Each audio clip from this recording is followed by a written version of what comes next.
Dun dun dun. Hello, everybody. Happy Saturday, people, and welcome to another thrilling installment of Saturday Night Fever. Not Fever, Reaver. Damn it. Can't get struck off for that, can I? I don't. Anyway, yeah, I'm early because why not? It's hot. I'm in the mood. I'm in the mood for doing some painting. But most importantly, how is everybody? See, Judge, you're first. Well done. You've broken the uh, Luke's stranglehold of being first for the live stream. So congratulations there. I'm not actually sure if he's about tonight or not. But yeah, so plasma blast guns on the menu for you today. Excellent. And I'm going to be building some units myself. I have no idea what to start with. Maybe some assault marine conversions, maybe contemptors. It's a good place to go and to start and to do whatever you want to do. So yes, awesome.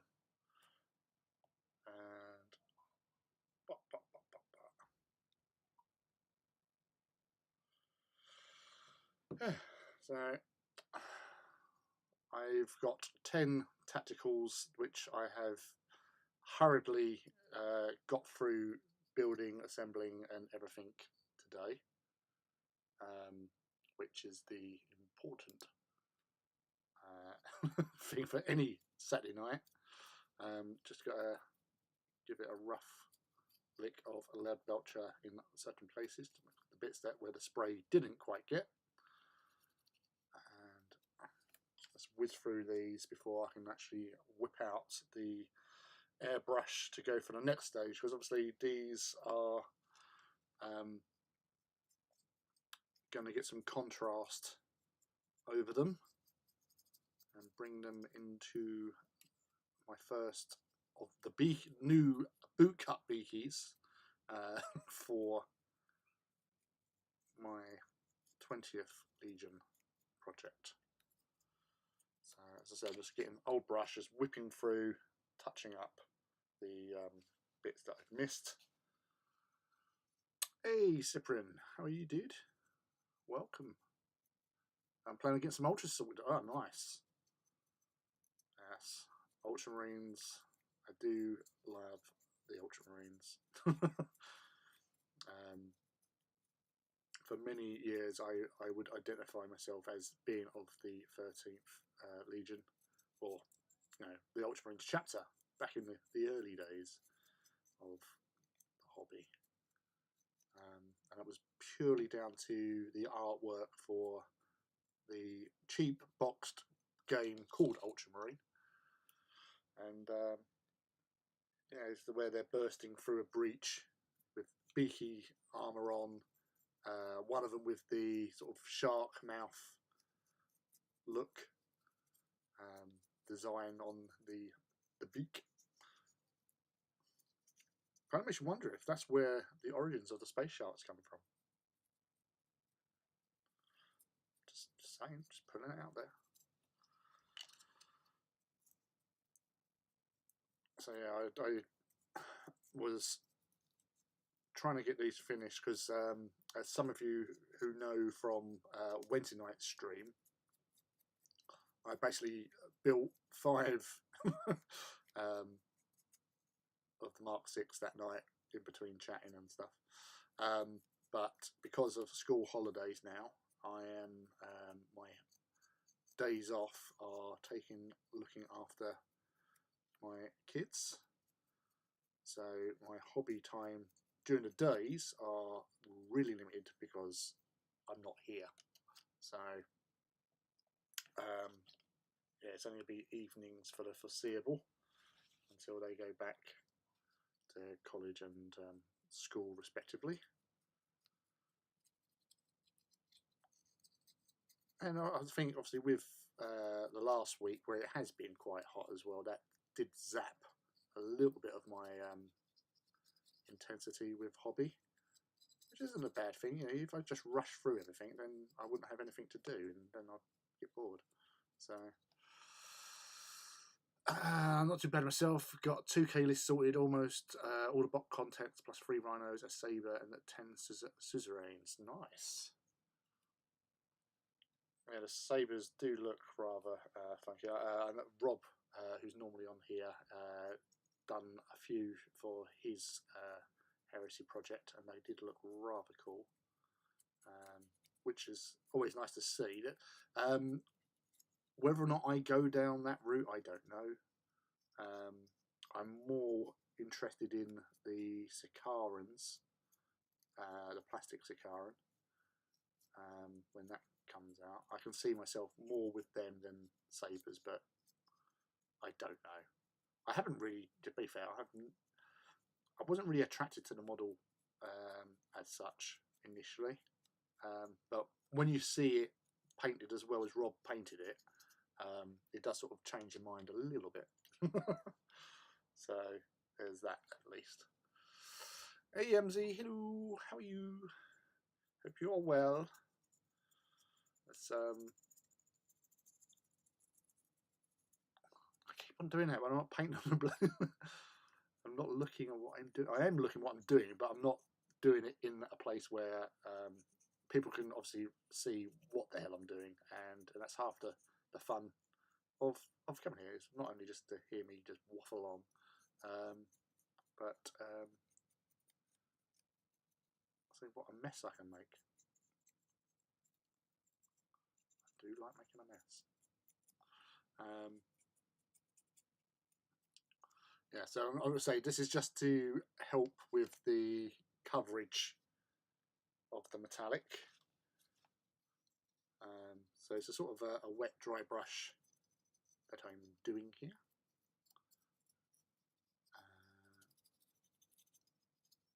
Because I'll be going over this with that metal colour is aluminium from Vallejo. So I do that because I didn't have any Runefang steel in the air variety, so I've been using that, and it's pretty much the same.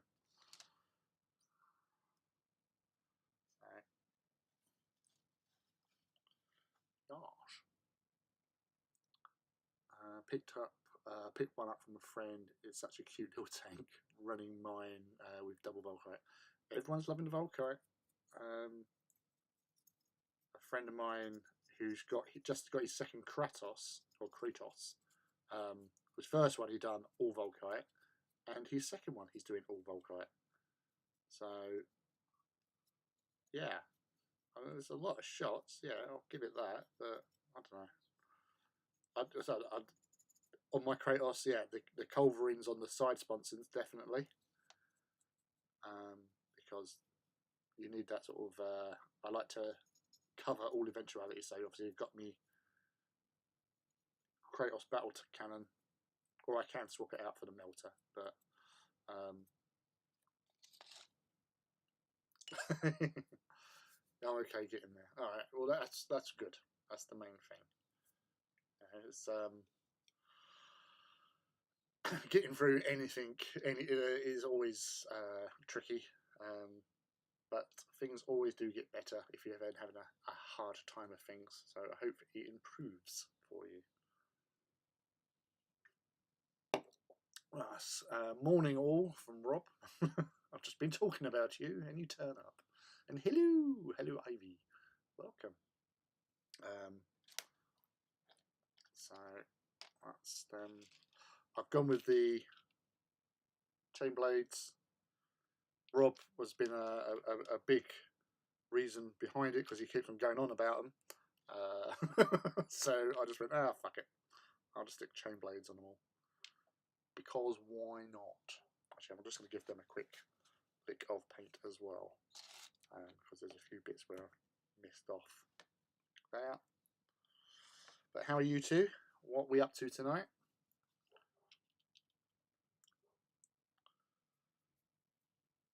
Yeah, no, the new Contemptor Dread kit, very handy, and I'm really pleased that they've done it the way they've done it. So you've got all those options.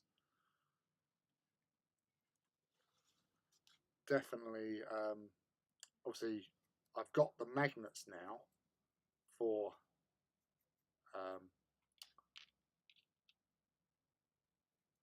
that fit into the contemptor sockets. If you don't follow him already, Ben Greaves on Twitter, Heresy Junkie, he has actually got a YouTube channel now, and he actually done a very good quick video on how to magnetize the contemptor. Definitely worth checking. It already got like 10,000 views after like a couple of days, so he's doing all right, bless him.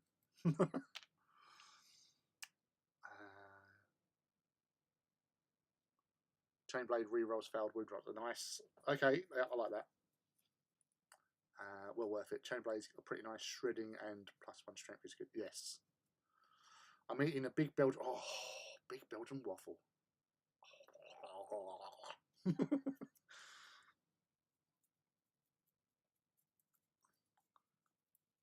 Actually, there was a place in Southend. It was my when it was my daughter's birthday, Christmas before last. She had a party at. There's a place or a chain of waffle houses called Creams, and we went to one in Southend.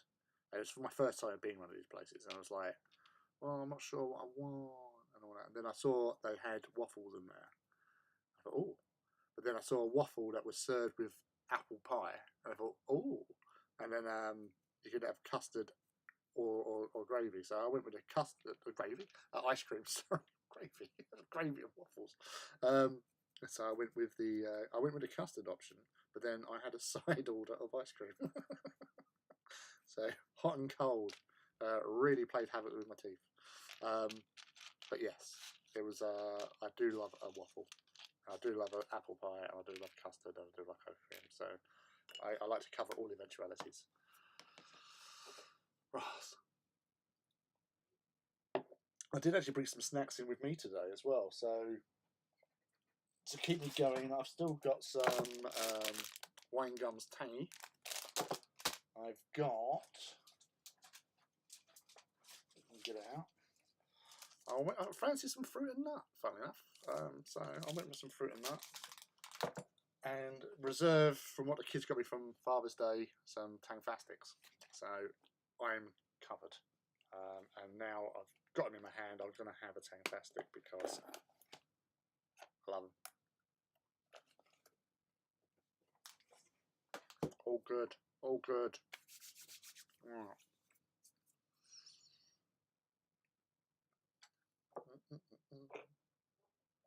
Yeah, airbrush. It's already here.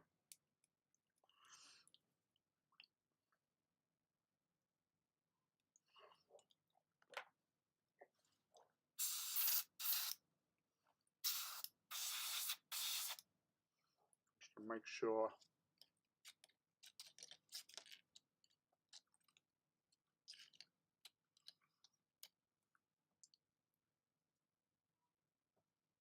Oh, cat visitor.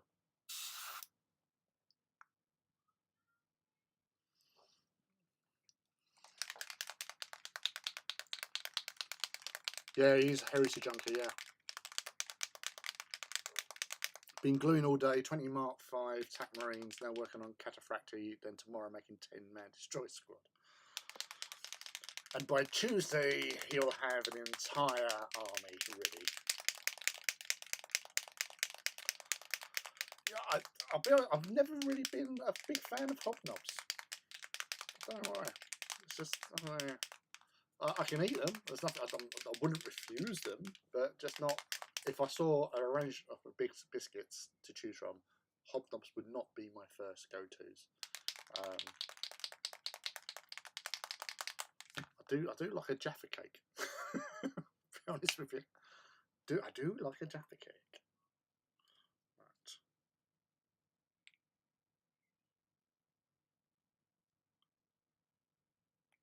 The drama.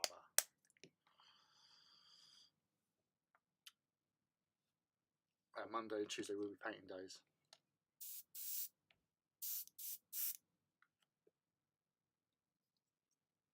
Alright, so downward motion.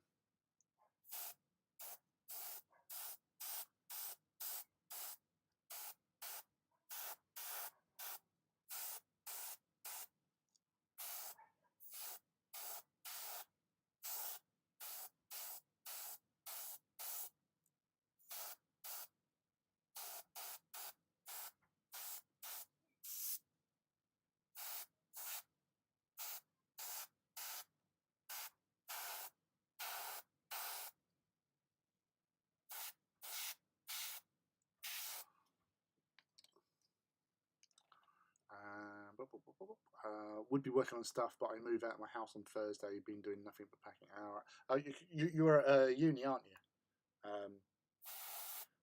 So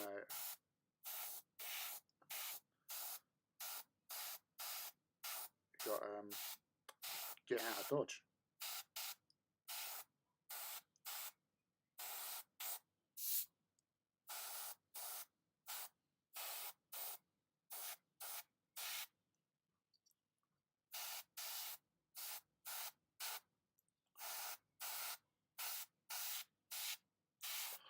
I'm also going to be looking for all from the bits boxes for extra like ammo packs and grenades and stuff, because I really want these guys to be kitted out.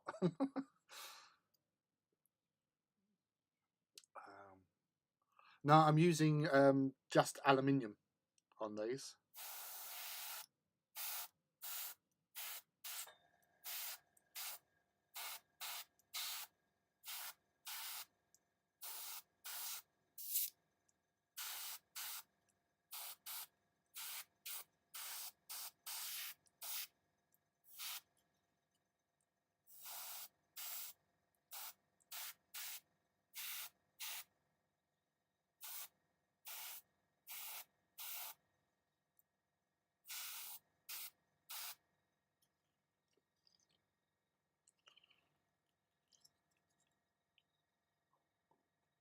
If it decided to focus.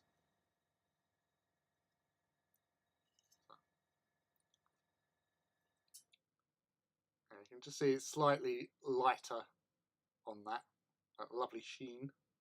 So this one obviously I just sprayed.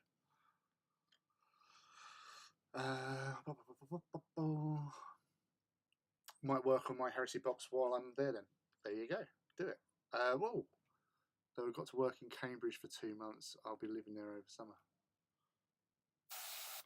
So you are, obviously the other day I was up near you actually. I was up at Duxford.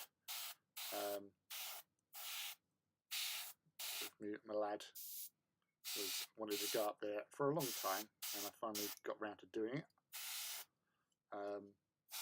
Lovely day up there. The weather was nice. There was loads of cadets running around as well, which was fun. And it was nice to see. There was a lot of girls in there as well. So it was like a good mixture of boys and girls, or young teens, young men and women, cadets going around. So I'm assuming that there was an air training corps day out. But then again, who knows? Because they was all wearing camo, and I didn't really pay much attention to them because it looked a bit odd going around and looking at young people.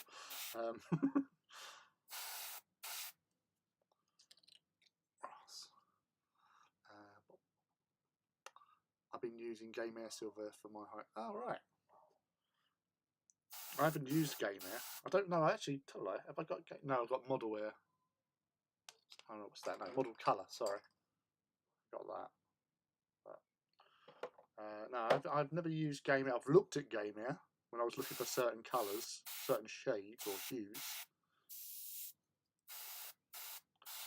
but to no avail. And these particular Vallejo ones I picked up from Griffin Games when I was exploring, first discovering that they existed in Harlow. So when I was quick sneak out during work, well, I say I was doing an estimate for work, so it was round the corner to where the measure was. So legitimate reasons for being there. So yeah, hopped in there. I think I only paid about £4 something for these. Because I checked on it like eBay when I was there, it was like £8 something. So I thought, all right.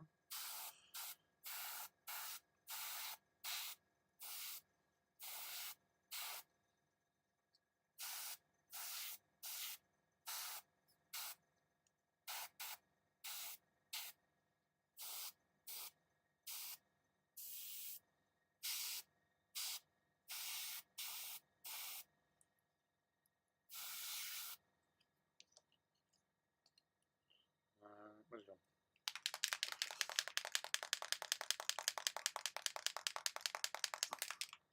Aluminium. Correct.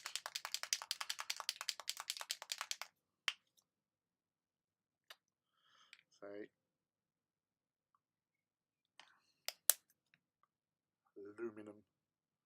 aluminium.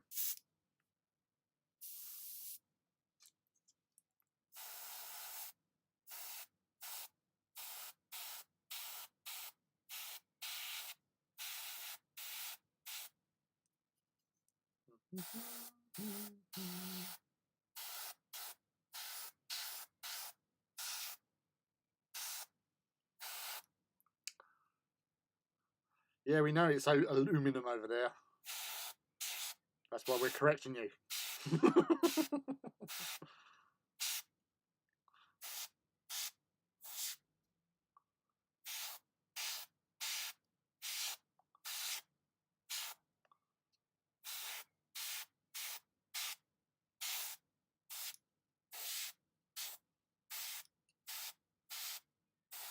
I always remember one of my favourite Eddie Izzard shows that he did in the 90s, and he was talking about the differences in the language sort of thing, where it was like going, I'm not sure he mentioned aluminium, but it's like, he might have said it, it was like, we say aluminium, you say aluminum, you say leisure, we say leisure. And you say herbs, and we say herbs, because it's a fucking H in it.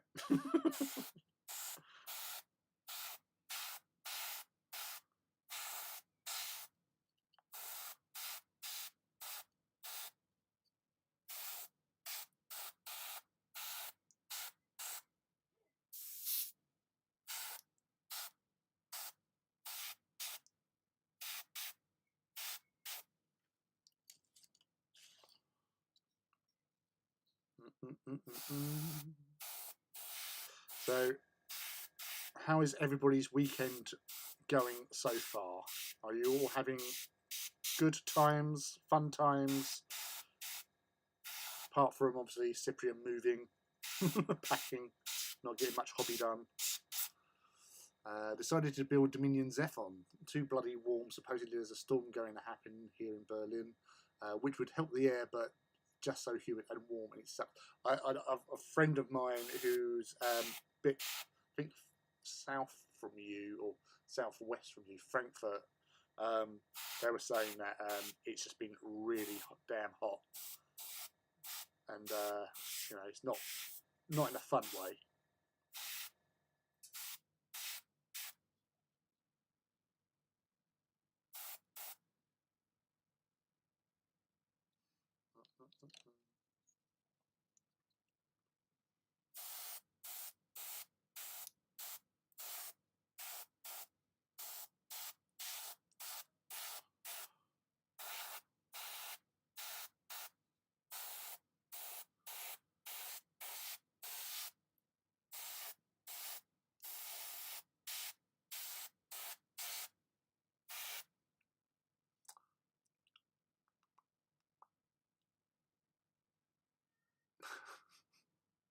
I understand we are wrong.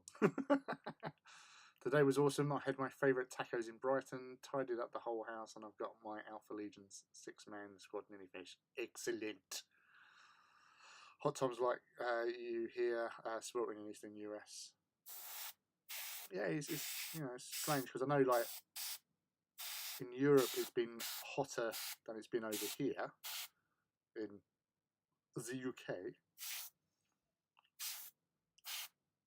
But then again, you know, we are a small island, so we get all the sort of sea breeze coming in.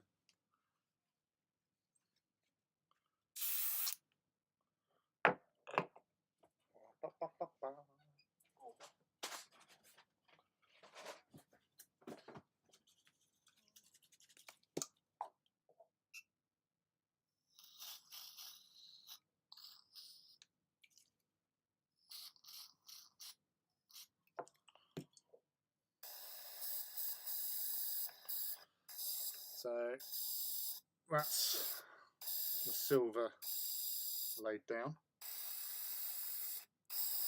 Admittedly, when I was buying the free Vallejo paint, so I've got the dark aluminium, jet exhaust, and aluminium, which you've already seen. That was the lightest one they had in stock, and that's why I went with it.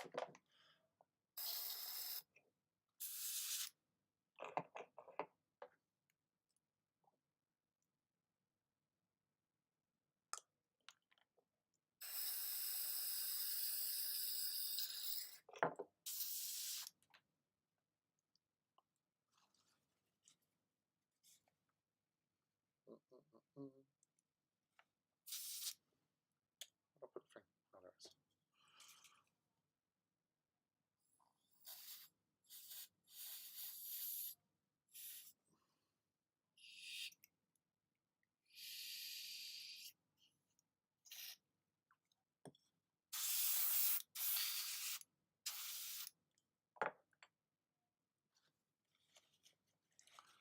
Yeah, that's the thing with America. You do everything bigger and better, and obviously, you know, you have weather that can kill people. We haven't got there yet, but I'm sure we will do in the forthcoming future. That.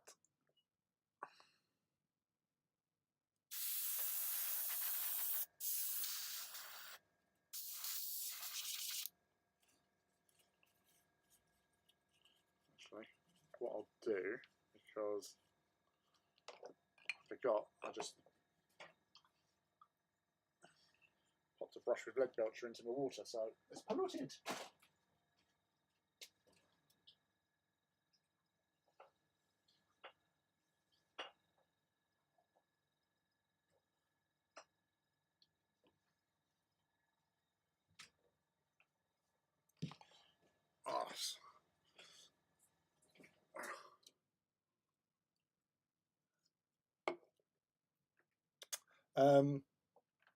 With the thing, I use my Spraycraft air brush cleaner, which I'm going to need some more. So I give that a couple of goes, and then I spray into my little pot. And then after I think, oh yeah, I'll test it on a bit of tissue just to make sure there's nothing coming through. If there is, repeat with the spray. Then I will just actually add water to see how that's going, just to clean it out and just make sure it's all done.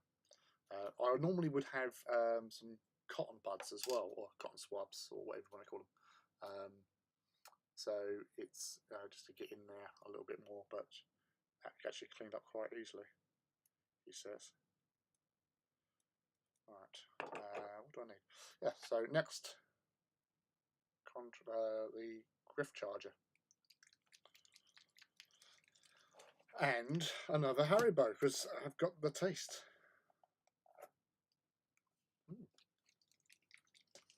I'll start doing mukbang videos.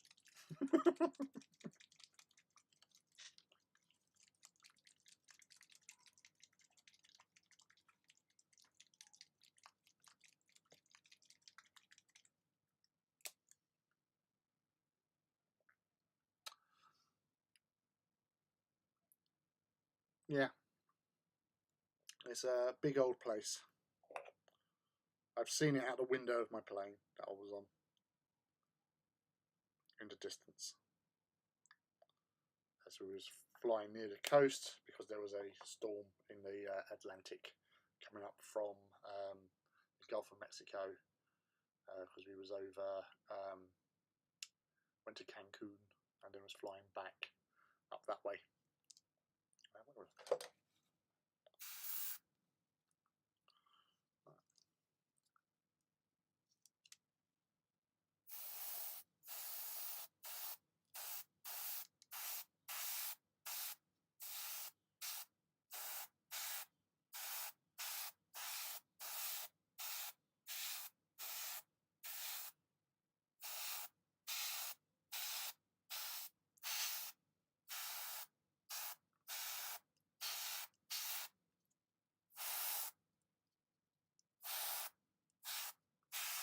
Actually, he watched the latest Doctor Strange last night. It was quite good, enjoyable. Do like a bit of Dr. Stephen Strange.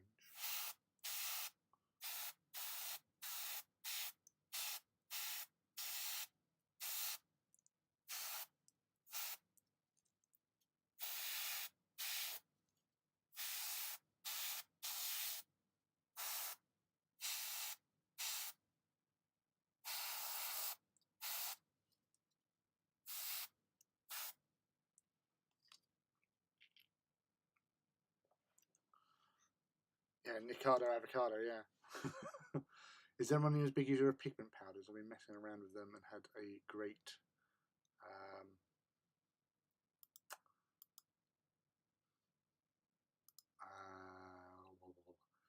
and had a great results first time. Now I can't get the same powder to stick.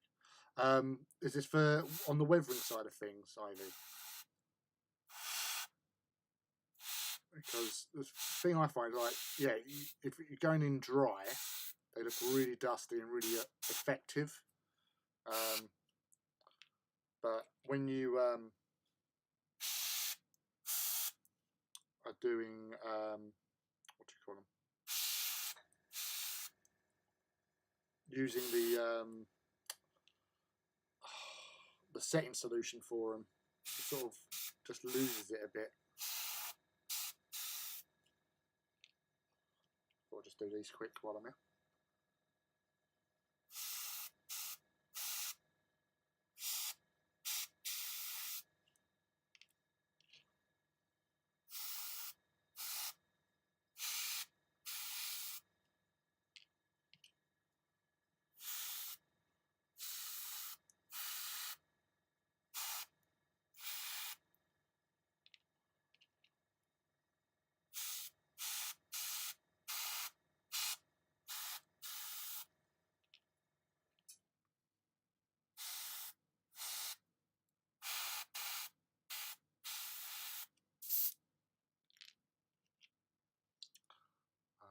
Got interrupted saying washed out. My favourite language to skip was Ed Burns' wonderful, what is this aluminum foil bullshit?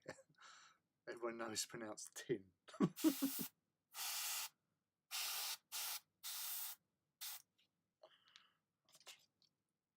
Get over there. Come back.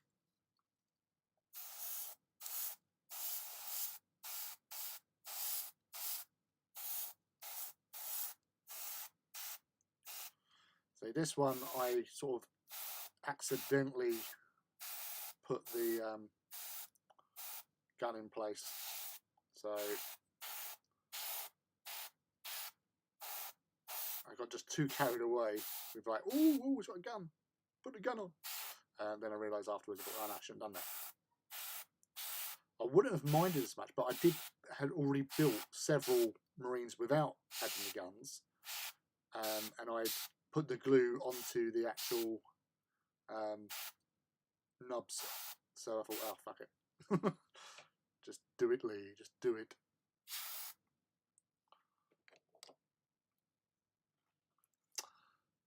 Yeah, my first Alpha Legion model, I smushed the powder completely dry into the base and it looked amazing. Then I tried to do exactly the same. For some reason, you just not grip the paint no matter how much I smush it. I thought I had that problem. So the problems I had was when I used like the solutions that you put onto it to sort of lock it in place or something, or whatever it's meant to do. and it just turns it into like remember like being at school with powder paints when you just sort of like add water and just mush them together and like there you go. It was like that, and it sort of takes away the dustiness. So I don't know if you can just maybe like get them on there and then varnish over them, perhaps like with a spray can. Do it that way. But you know, it's because it's adding moisture, isn't it? That's the problem.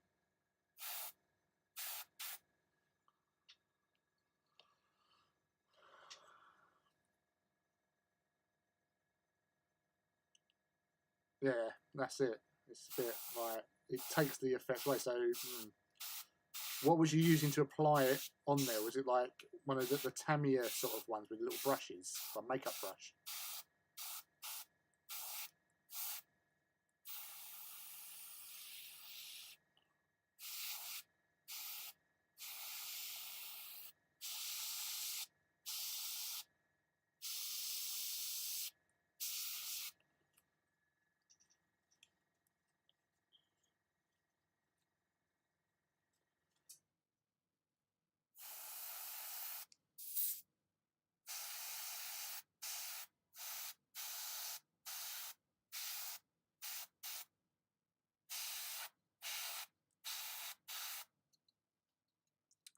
Hey, hello there, Stormgrad.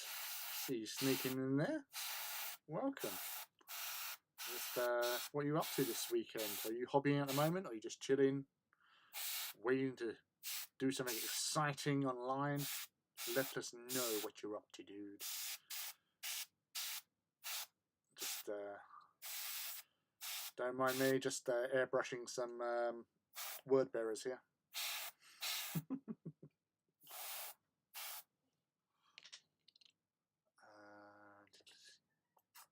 I already seal my pigments, so you can spray them from a distance with varnish. Yeah, literally just smashing it on with a cheap makeup brush. Yeah, well that's yeah, that's it. Is that yeah.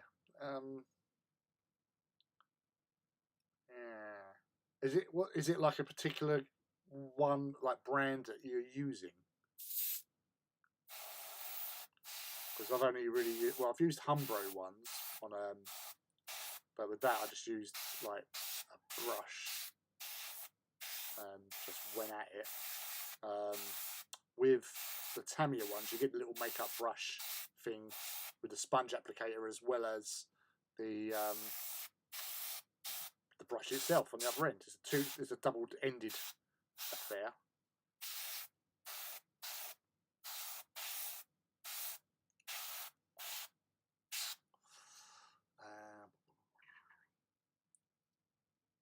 What's Vallejo? I have no experience with that then.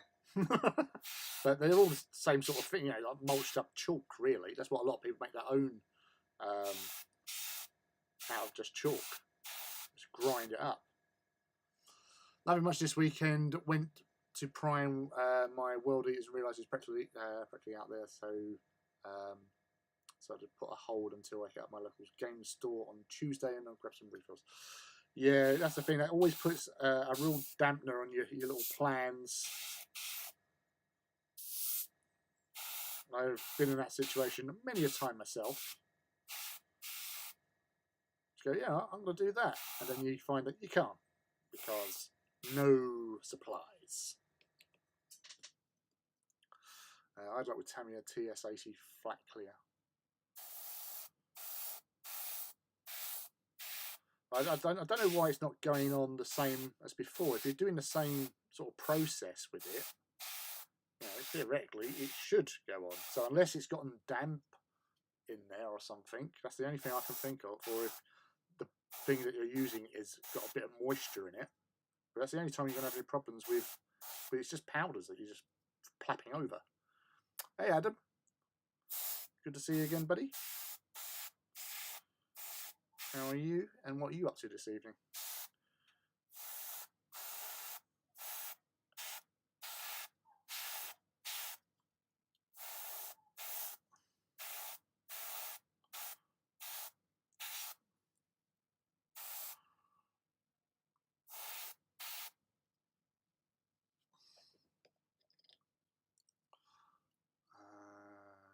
cover powders with X20 thinner with a dropper. Yeah, it must be. It must be something like that. Because, you know, powders being powders, they only go crappy when you get moisture involved.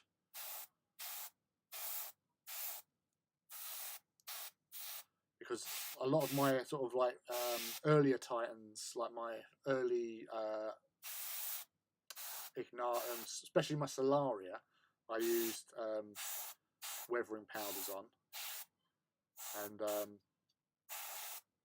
they brushed on, they looked the nuts. Really looked, you know, that dusty look. Because I used to mix in between sort of like one of the sandier ones and a grey one because of the basing.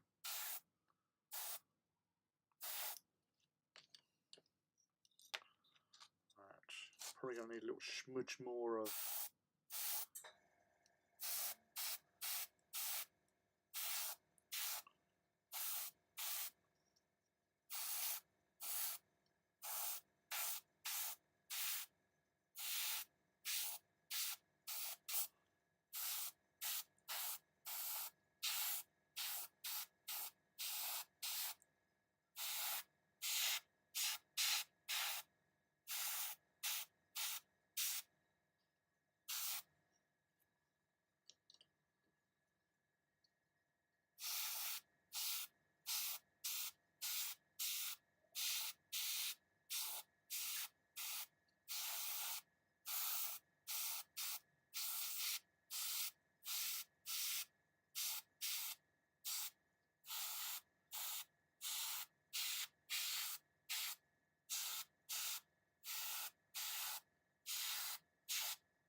Might just have enough. Who knows?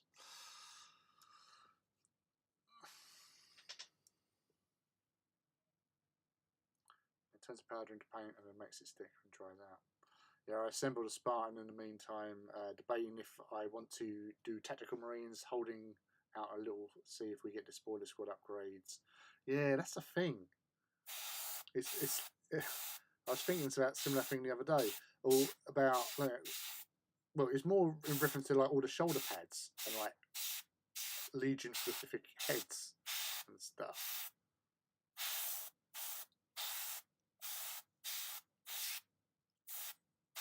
It would have been nice to, you know, have them available. But obviously logistics and everything and staggering out releases and whatever.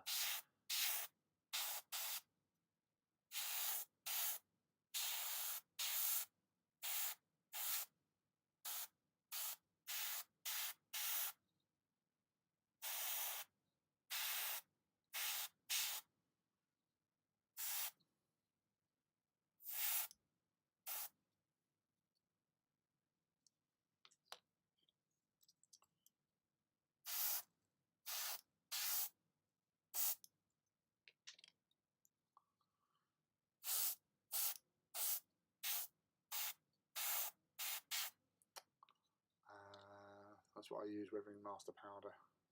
Dun dun dun! Ah, Felix. Hello, dude. Welcome. Good to see you, man. How you been? What are you up to? What's going on? I'm expecting stories of great... I don't even know what great... something great. There you go.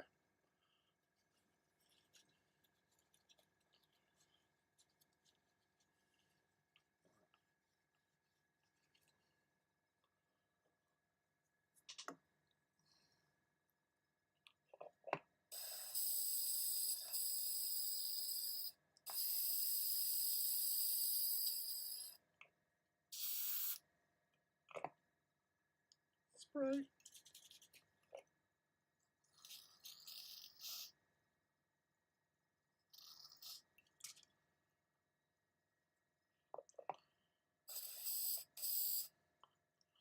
Building Terminators, maybe some Mark 6 if I get them all done.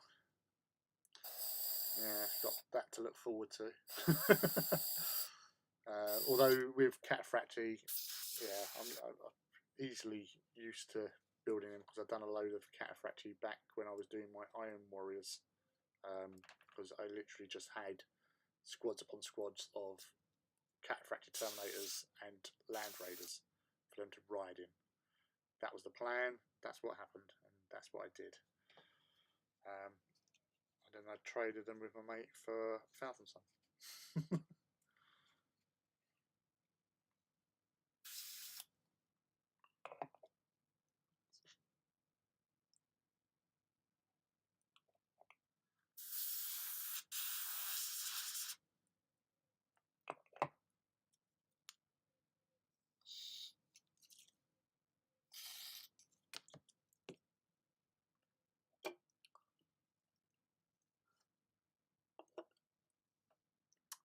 I used to. I traded them.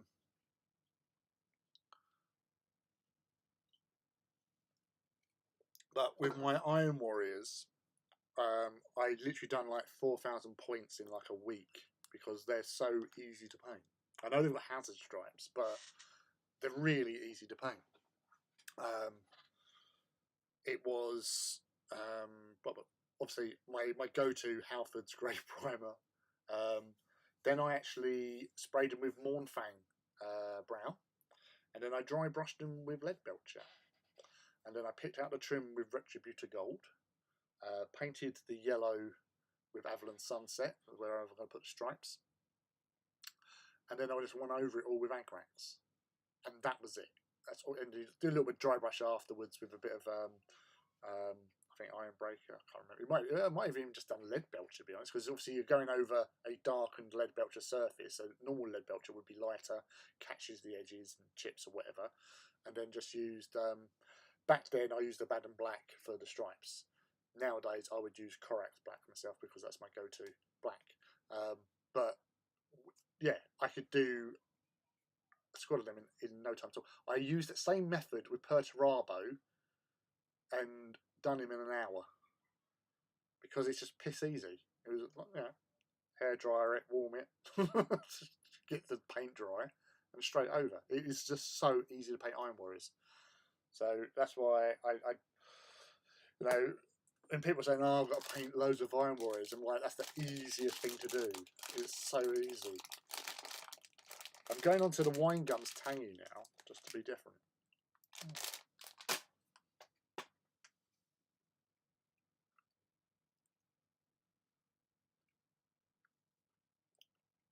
I always use super glue because I use my sand mix, which has bicarbonate soda, which will lock it all together. So your rocks definitely don't move with that. I use super glue because I did use PVA with the old static grass, and it always used to rub off and stuff, and the sand would all rub off and all that sort of thing. So just went with super glue, and then when you paint it, you're spraying over the base. That helps locks it in. So yeah.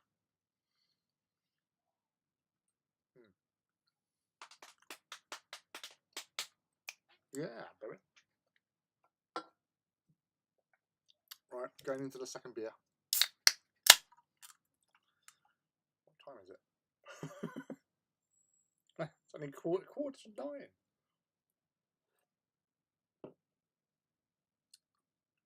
Right, yeah, so that would be a problem.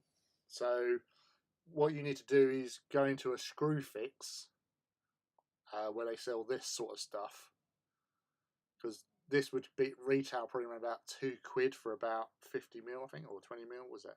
That's 20ml. It's like £2 for that, and that's what I use for bases. So yeah, you just obviously just pop it on, spin it. That's what I was doing this at work today. Yeah, so it's runny. So you just, what I do normally is with the little applicator bit, I'll cut it at an angle. So do you remember like the old glue gun sort of things you'd have at school, which was at a slight angle, and you go like that? You can make that noise if you wanted to. I don't know. It's up to you. But that's how I do it. In that way, you've got a little bit more control and spreading it out as you go along. And then just be careful. Like sometimes on a bigger model, I'll do half and half. So do the front part, put some rocks on, then pinch scatter. You know, the old with the sand and bicarbonate. You've seen my little bowl. I haven't got it with me, so I would show you it. But my little bowl will have all the different grains in it. I've got the video on the thing. It's wow, it's there. Just watch it. You'll see it works out awesomely in the data. Now I'm rambling. Those sweets have definitely affected me.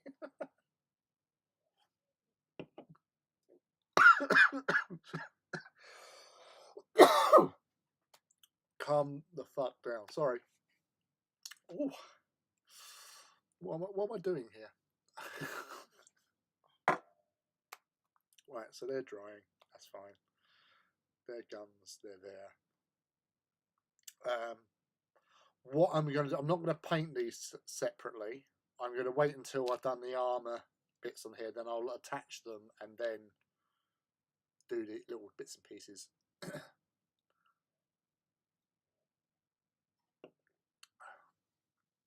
Just need the glue, damn it.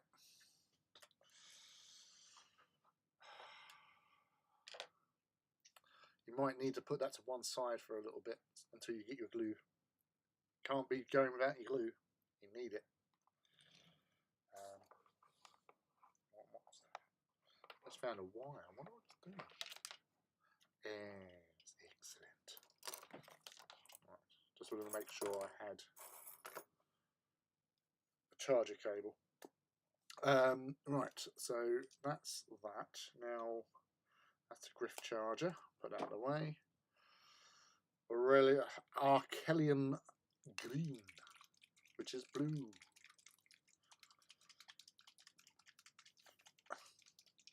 Yeah, I didn't. It's been a hectic day, so I had to go pick Sam up from Whitechapel, get here, cook food, and just rush through everything. Almost, I was in proper grumpy mood. I thought I just want to do something quick. So I thought I've got some oven chips, like oven fries. I thought I'll just get some. I fancied some fish fingers, so I thought, right, I'll get some fish fingers. And I went into the co-op, and they had like the breadcrumb fish fingers, Captain Birdseye. Always get the Captain Birdseye. I don't fuck about. Always get the good stuff. But it's like almost £4 for 10. I almost shit myself.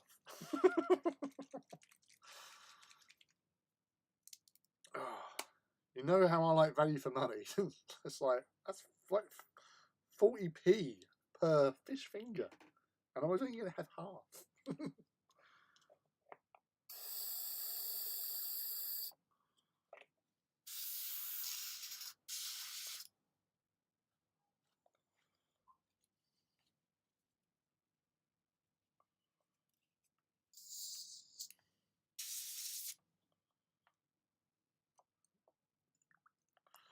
Yes.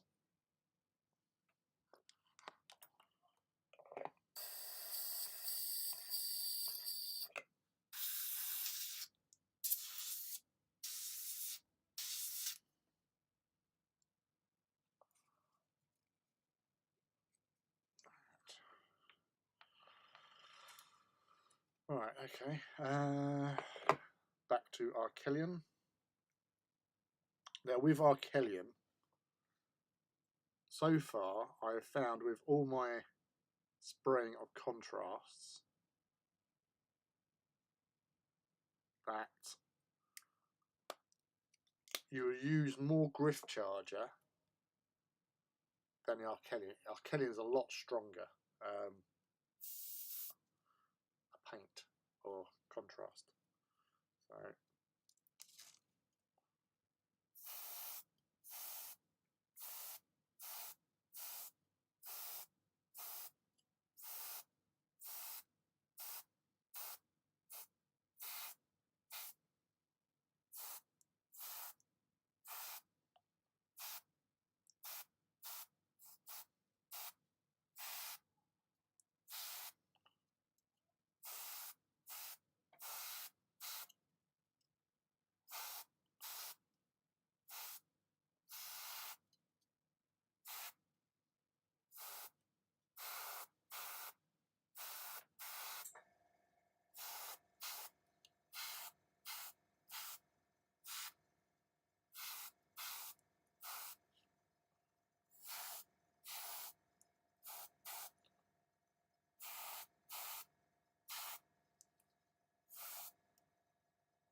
the Iran hands.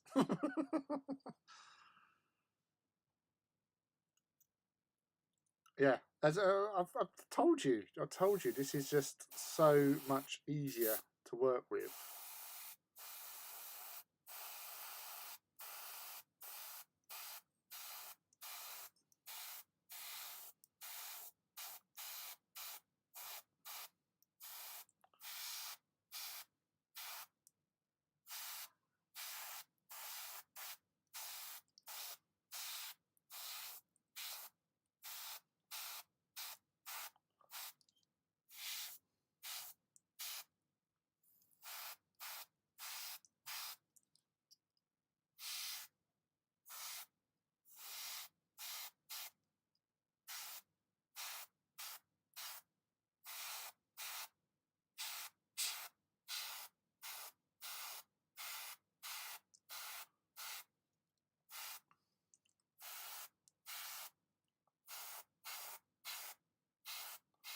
There's so much.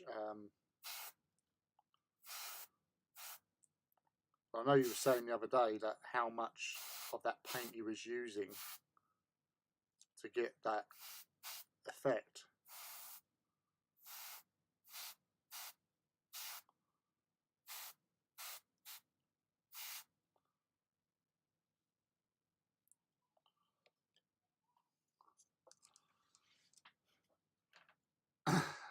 Hey, mouse.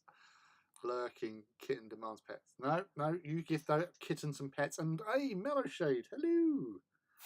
I have to say, Mellowshade, your pictures of your holiday to Iceland were just amazing. Loved it.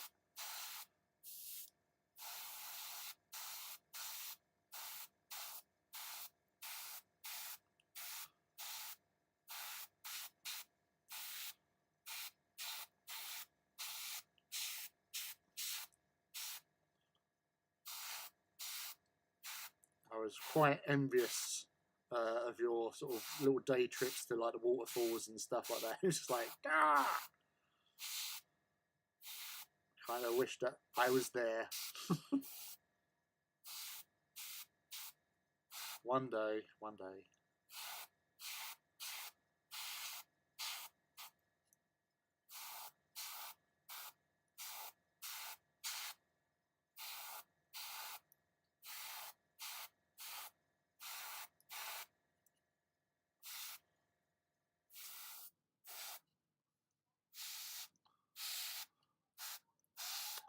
Mouse, what was the result of the naming?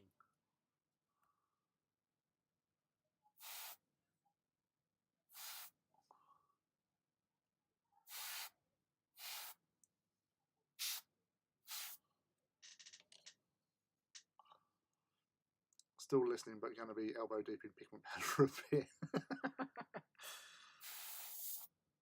We've all been there, don't worry. We're still here. Still chunking through. It was exhausting. Well, there's a lot of walking involved, I'm sure.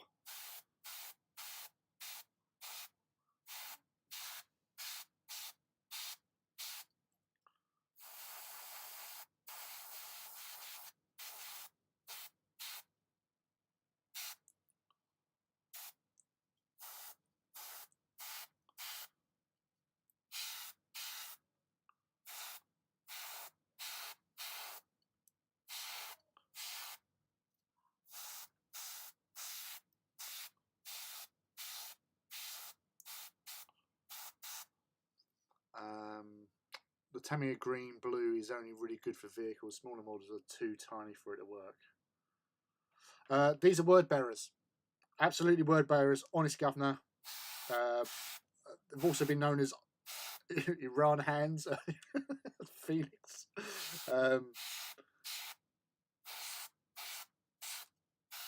These are actually the 12th Legion. No, these are the 11th Legion. Called the Space Potatoes.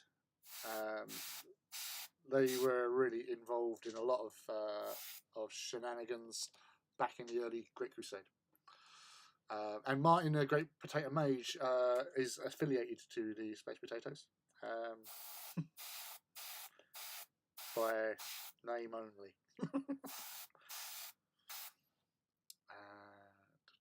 Me and my wife honeymooned in Reykjavik. It was incredible.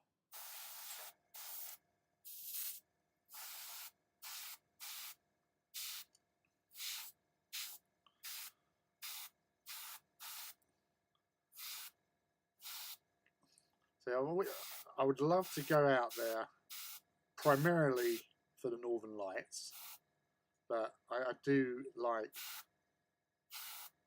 Iceland. You know, it's a very, you know, it's a good place to live. And it was something I saw earlier on today on my news feeds where people have been posting up about the Women's Day Off, which happened in the 70s, where all women, or the vast majority of women in Iceland, just stopped doing everything. So stopped like looking after the house, looking after the kids, and basically all that, like the husbands had to do it. And after then, they got a lot more like freedom, rights, and everything, and made it a lot more socially, you know, equal place to be. And within another few years, they had their first female prime minister.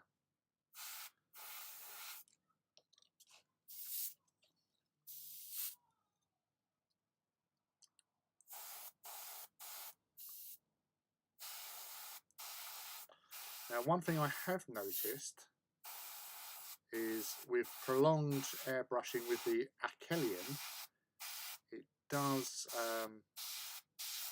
get a little bit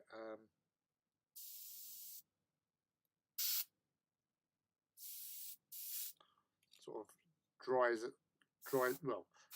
up the nozzle a bit. So you've got to give it a burst every now and again to make sure it's free flowing and not spitting.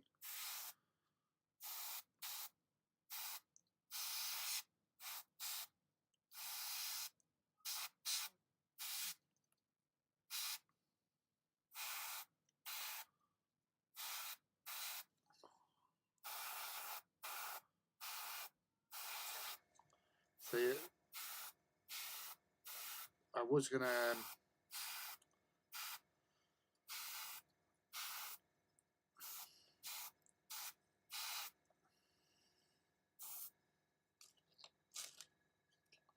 I've been doing it off screen, haven't I? Sorry.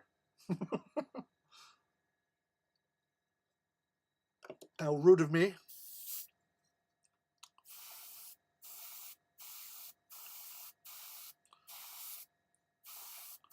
But this, I really like how this particular scheme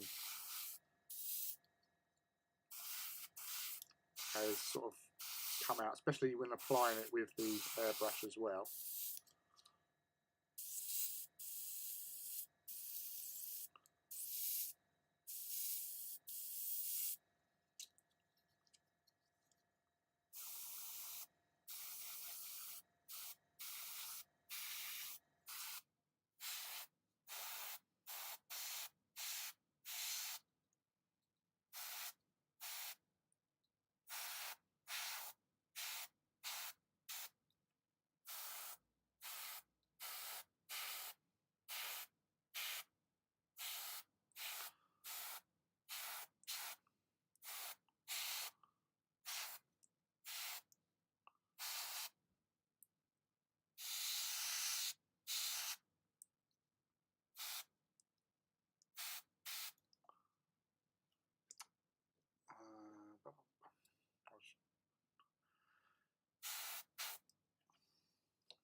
So this is going to be the tricky one because obviously where I stuck the weapon on.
It's lovely, but also odd. A city with hardly anyone in it. Yeah. But then, you know, something can be said about lots of places. Like, one of the most surrealist places I've ever been to was when I was going out to Australia and New Zealand back in 2002. I basically decided I needed to go and do stuff and see the world. So I took out a big loan to get all my debts in one easy to manage payment weather. And then bought some tickets, round the world tickets. Ah, Jesus.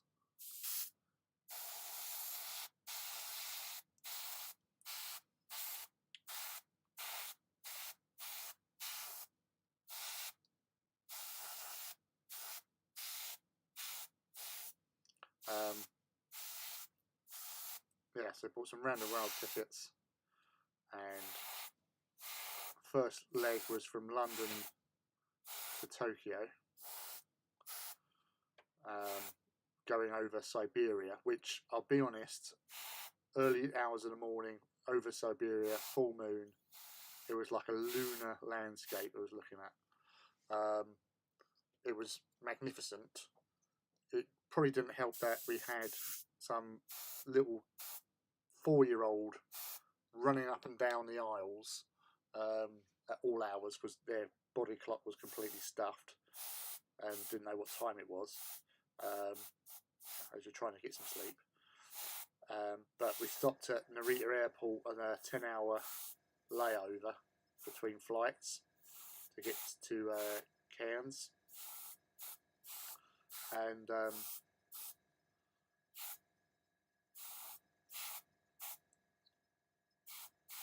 walking around that airport was kind of surreal, because it was like, you know, being a fan of anime, all the check-in girls were basically like dressed like the schoolgirls you see in anime things, with like knee-high socks, like, you know, the thigh-length skirts and the blouses and little bow ties and stuff like that, and they all walked around in little like clumps, like herds. Yeah, it was weird. It was like I never thought I would imagine this in this sort of situation. But yeah, it was just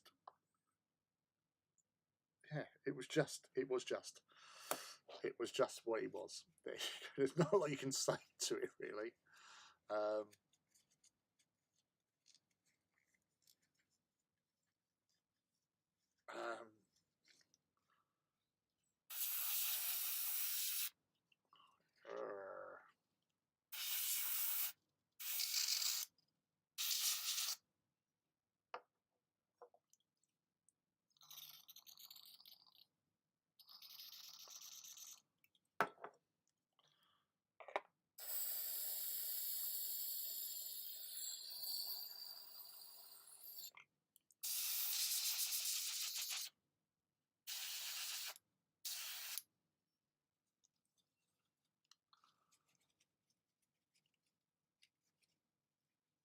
Yes, that's what makes it odd. Not the penis museum, it's the lack of people.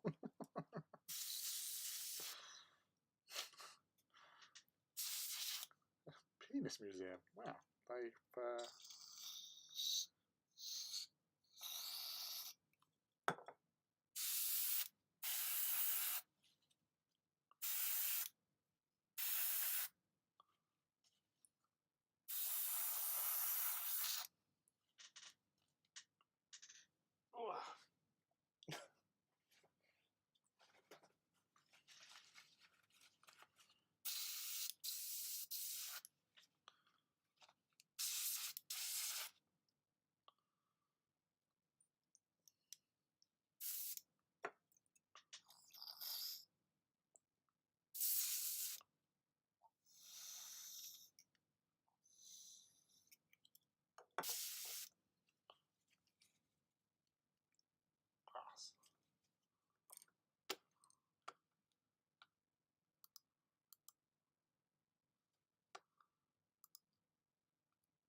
Penis Museum was very educational.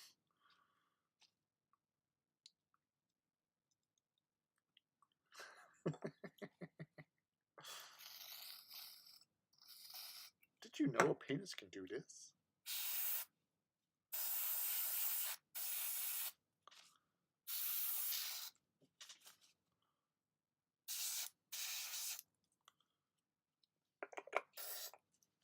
Let's clean this thing out. I just realised that I completely stuffed up the fact that I hadn't done the Achelion on that, so I'm not going to redo them because this is pretty much clean now.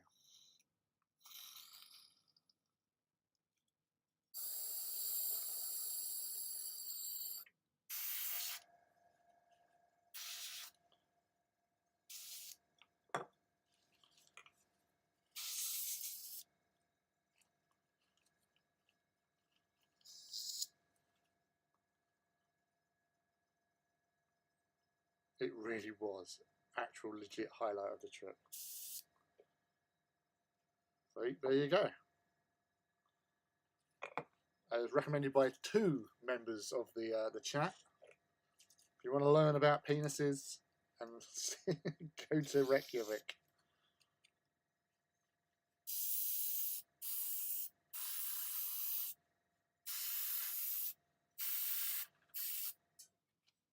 Well, there was a cat coming in there.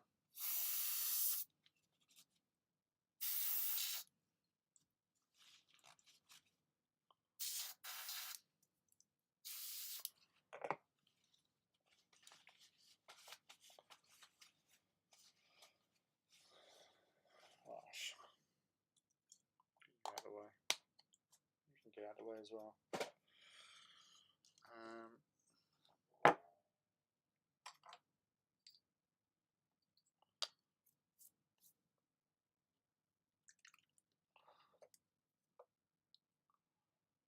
I've been on a hobby drought since I left, 2 weeks, and there was a week to catalogue all my new Transformers acquisitions that arrived in my absence. This is my first painting in ages. Well, you're always welcome here, my friend.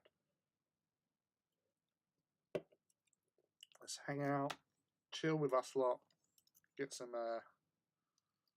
hobby on the go. Doesn't hurt at all. Gosh.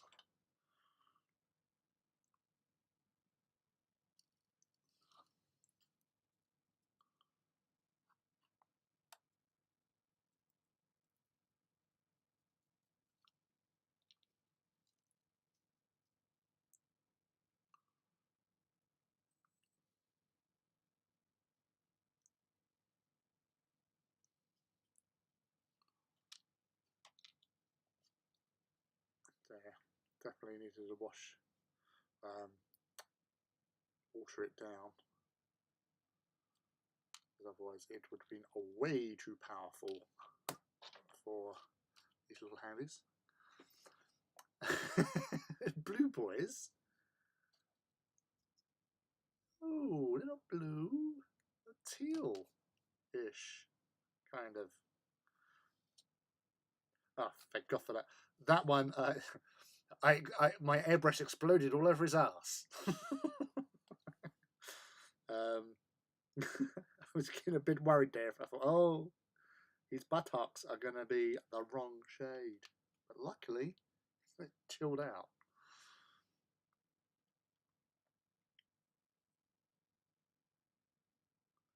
Oh no, what you done? What's happened, Ivy? Hello, M. How are you today? I hope you are awesome, as you often are.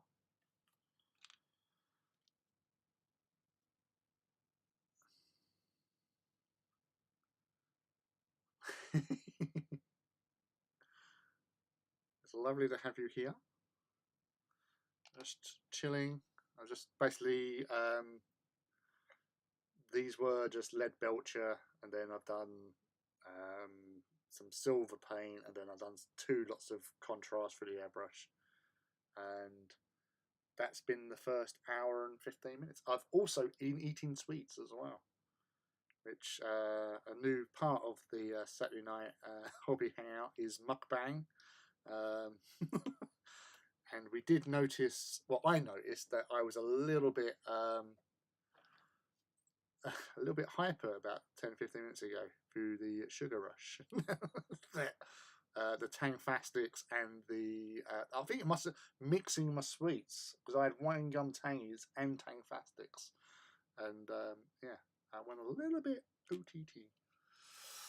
Okay, I'm just lurking and eating dinner. You're always welcome here.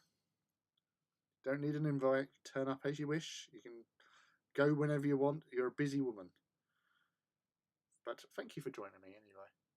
And everyone's appreciative. Even Ivy.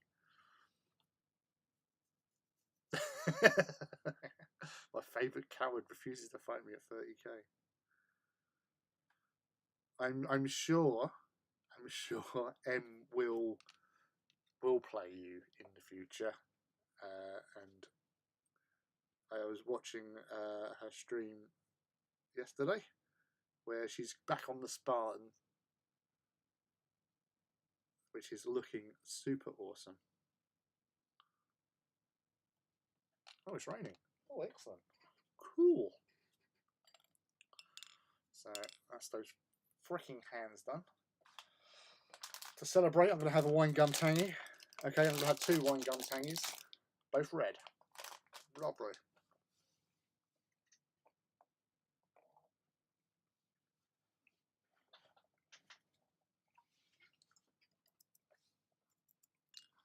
Yeah, so I think Ivy, you need Sparty Party.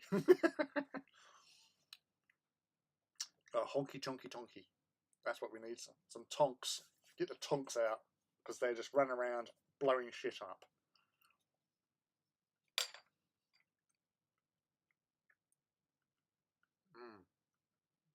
That is nice.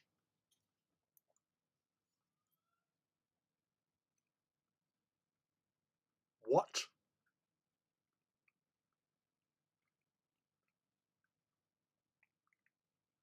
A Tangfastic. Now, the Tangfastic's not a problem. Cheese cracker, the Ritz cheese crackers, I'm not keen on them. So I would be like, meh. For scientific purposes, I would probably do it. Just because you've mentioned it, and because I don't back down. If someone tells me to do something, I do it. Right, I better close the door, because the door is wide open and it's in wet. So squeeze me.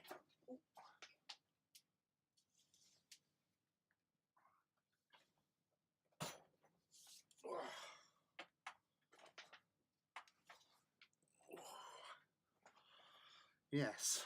So, what have I done now? What am I doing? What am I doing? Lead belcher, not lead belcher, iron breaker. That's what I need. I need some iron breaker to get this party going. And yeah, also, as all good YouTubers would say, and even some of the bad ones, feel free to smash that like button, subscribe, follow, whatever that is you're meant to do with these sort of things. I don't know.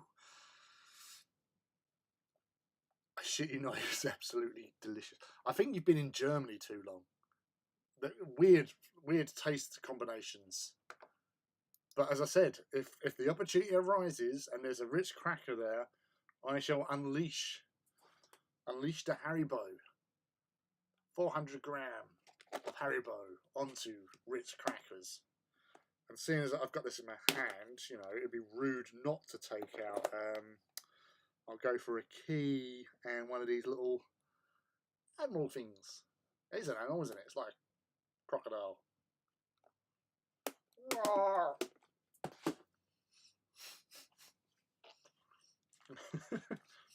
YouTuber banned being off his tits on sweets. Hey, my little boy. My son, the Luke, is first, baby. How's your diddling? What have you been up to?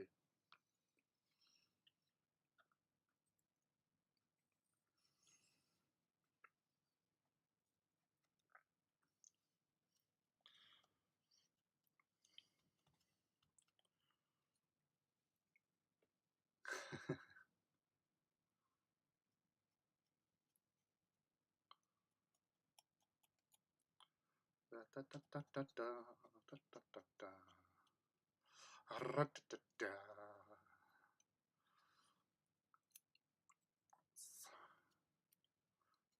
all get groovy with the Ironbreaker.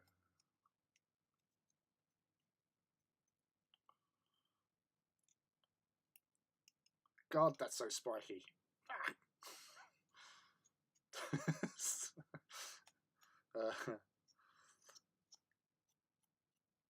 Get.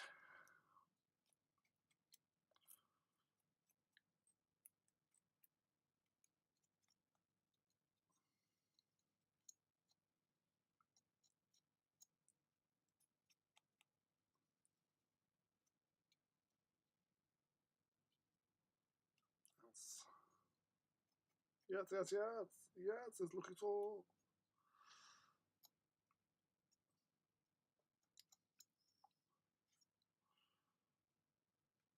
Nice. So, yeah. That's the Ironbreaker to break it all up. Give you that little extra sheen and shine. I'll be using that to go over onto the bits there, those bits, at some stage. But just going to go over them all with this. I tried it for the first time in Sunderland about 15 years ago. Nothing to do with Germany. I just finished work, so I smell of cafe. Haha. Now you smell of like a cafe, or your continental coffee drinker. Weird. No, it's just then my eyes flashed, and which is weird. That's the weird thing.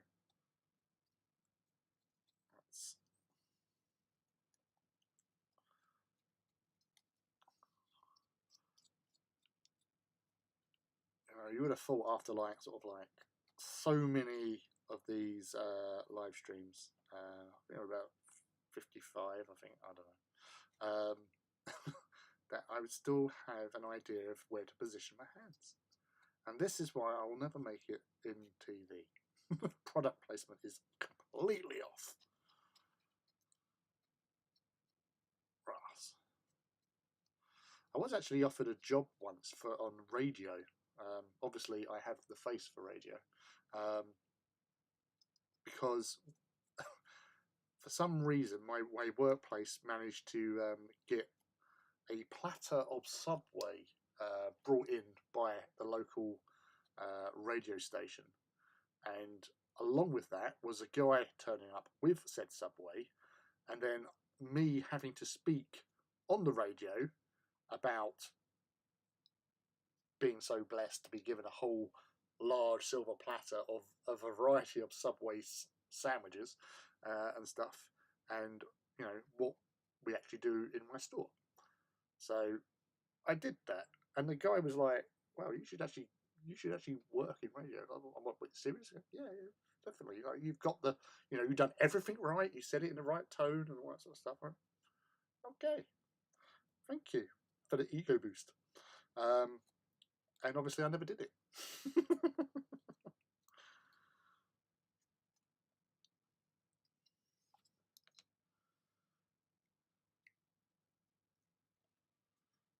I know.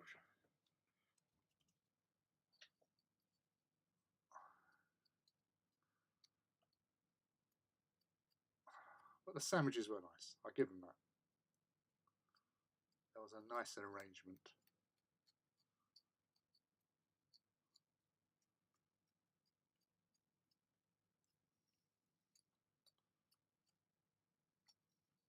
Which was a bit silly as well, because with this huge platter of all these Subways, there's only 2 people that work in a store. So it's like, okay, I've got all these given away to customers. Yeah, do you want to tune them out? Could I interest you with your carpet purchase? A 6-inch of something, or 12 inches.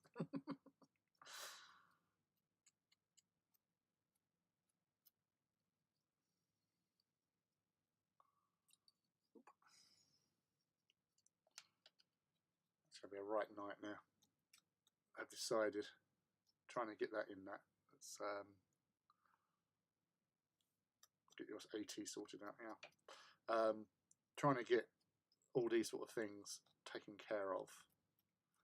I've been having a real stressful time deciding with these Mark 6, because I've got the heavy weapons box, I've got the special weapons box, and then I'm like, well, what do I want?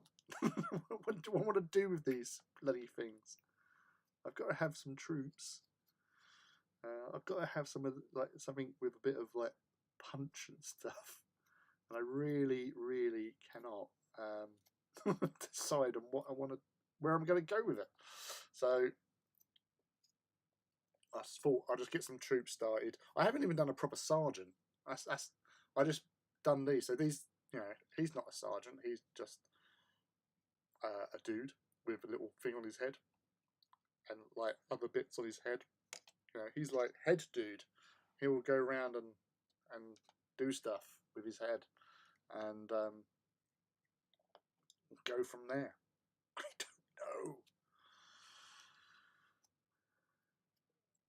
But sponging on Ironbreaker is kind of cool. You see the magic happening.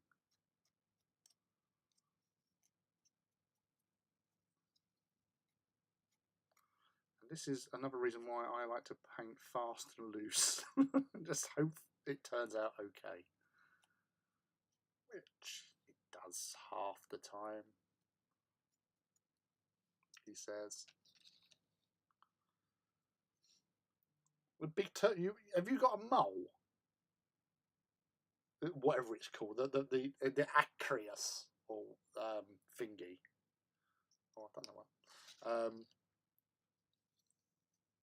Did you get one of them, or is your termite overcompensating?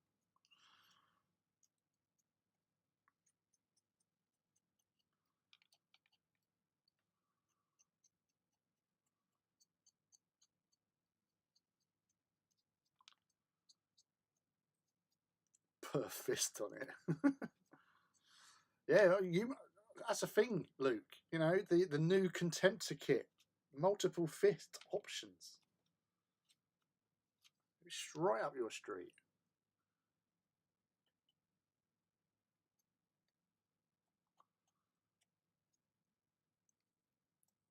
You do it.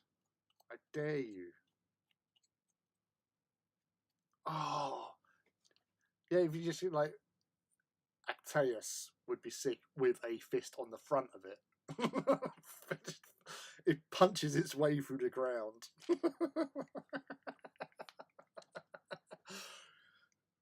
Yeah, we don't drill. We punch the crap out of the earth to get to where we want to go to.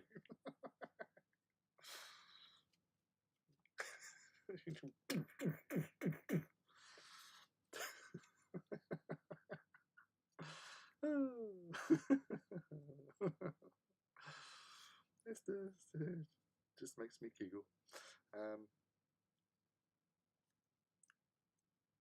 And you have to, as I said loads of times, I just admire your tenacity on getting a double-fisted warlord, willing it to do the unthinkable, to get across a battlefield in a tight and walk situation and punch the shit out of something.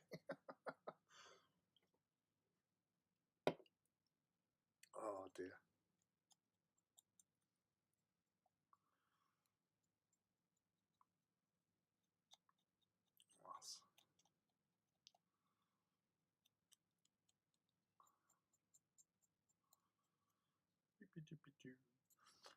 So similar to what I used to do with my Emperor's Children, because I used to use like Drushi Violet wash over Lead Belcher.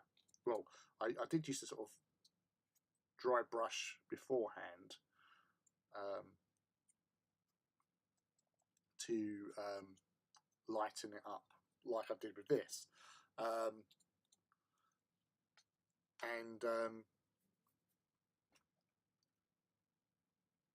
Yeah, and then it wasn't until you got the gold on the trim all done, and then I went over with Runefang steel, that it would really start to tie it together. Just a little process separately, you just think, once you got the Runefang on there, it really made a difference. Obviously, I'm being a bit more subtle here because I don't want to go too light, he says.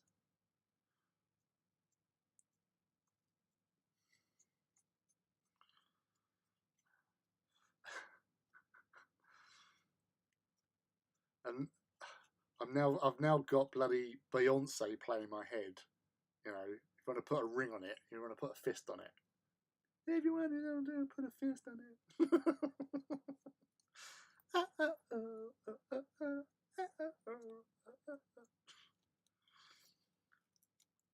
I expect you to be able to do the Beyonce dance next time we see you, Luke.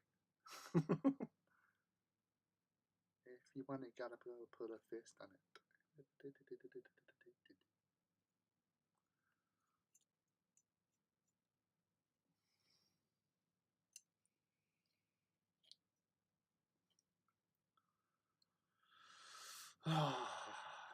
Punching out the ground. I want all three of the Ordinatus. The Sonic? You mean the Godzilla killing lemon squeezer of doom? Because that's what we called it back when we saw it first released. The Godzilla gun. Or the lemon squeezer of doom.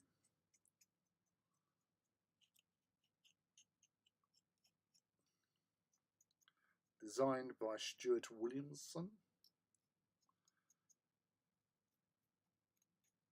That's a majestic as fuck piece of kit. I was a little bit disappointed on the rule side of things, that it wasn't more killy.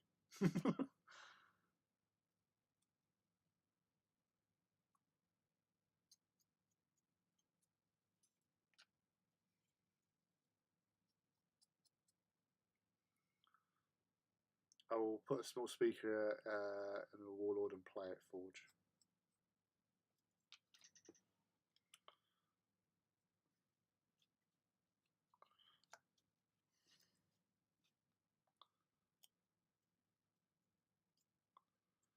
I'll make sure you do. You said it. It's now in the public domain. Everyone here is a witness. No pressure.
Tossing around bolters as if I just don't care. Oh! What the fuck? Alright.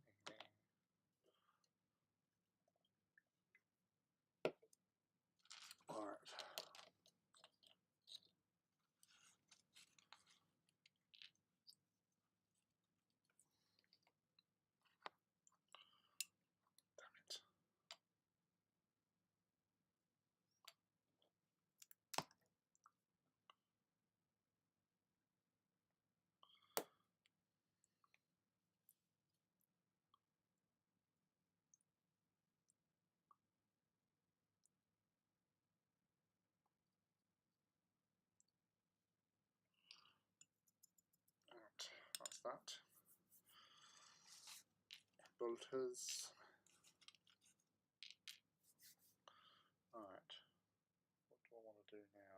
something different.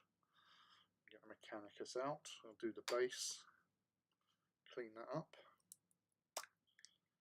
So again, with my basing, sand, airbrush it all over with the bloody primer, Halford's primer. Need a brush.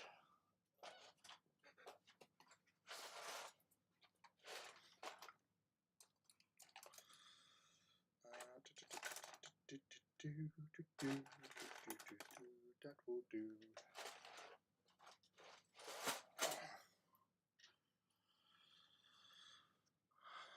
There's a lot of random noise I'm making. I do apologise. I'm on a sugar come down.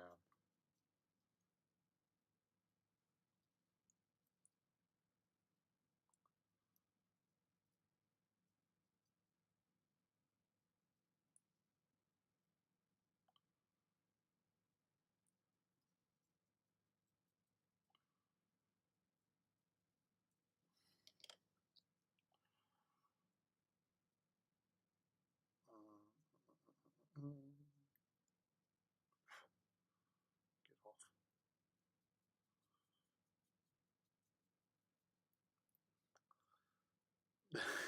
The noise of the party experience.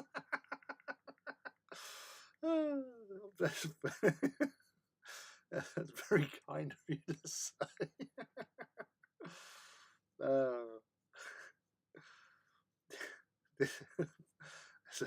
It's a living, fully integrated experience.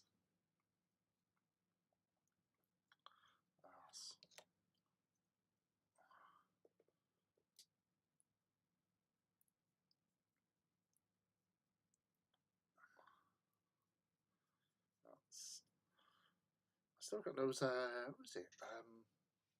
I think it was one evening many moons ago on one of the live streams, and Tom Payne was in the chat and was like watching it, and he's I think I was, for some reason I was talking very quietly and all that, and apparently his wife came in and said, "Are you listening to ASMR?"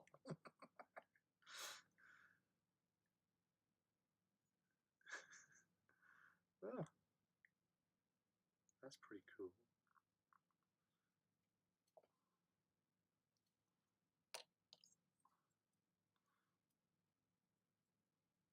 I know I'm not normally that quiet. I continue to speak randomly about stuff. I actually saw when I was driving back from Whitechapel this afternoon. Well, actually, I noticed it this morning. No, I noticed it on the way home. Yeah, on the way down to Whitechapel after work, because they have all like the LCD bloody stuff, advertising everything. There's another like Despicable Me movie coming out, just called Minions, and like the early days of Gru or something like that. It's like, what? Another one? They're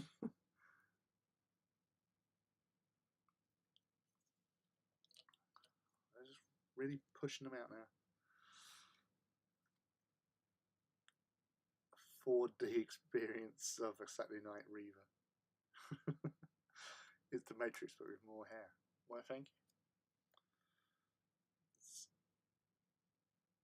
I was actually considering wearing my new cap for tonight's Saturday Night Reaver, but it's in the car, and the car is over that way, and I'm not walking out now. I'm mid-flow.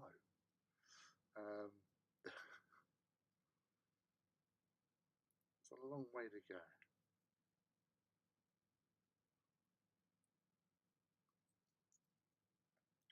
Matrix, but with more hair, honestly.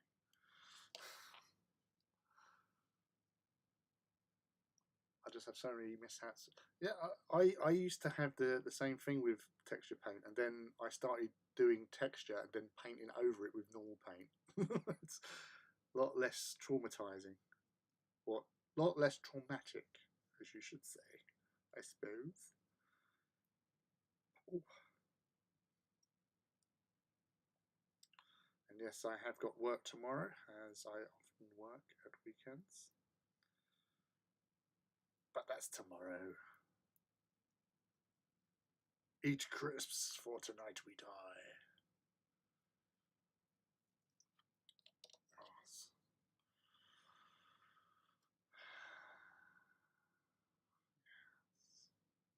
It's actually quite calming. You can probably tell I'm not so manic at the moment.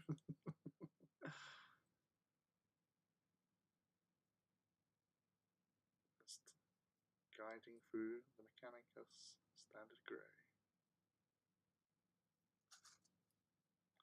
As he double checks, it is actually the Standard Grey, and it is. All is good.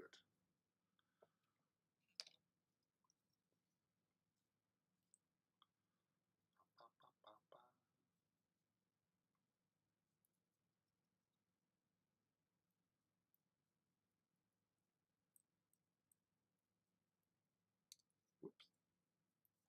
I don't think I secured that properly, because my distraction of being at work and doing this. See, before the world went into global pandemic mode, it was a lot more sort of steady in my store. Yes, I did just say that.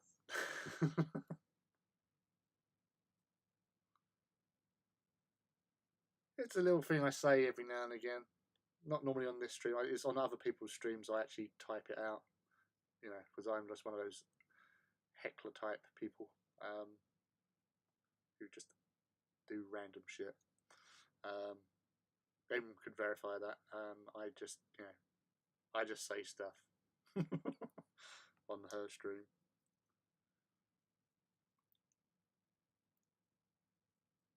Which, if you don't follow Electric Eve already, why aren't you? You should be. Awesome painter. And an all-round good person. Apart from, obviously, Ivy's wanton battle lust to fight her. And she keeps on evading the battles. It's like seeing two galactic forces chasing each other to get the battle started. When it finally happens, oh my goodness. There'll be songs sung of the heroics that happens in that battle. I just hope it's televised. It's your new favourite Forgism.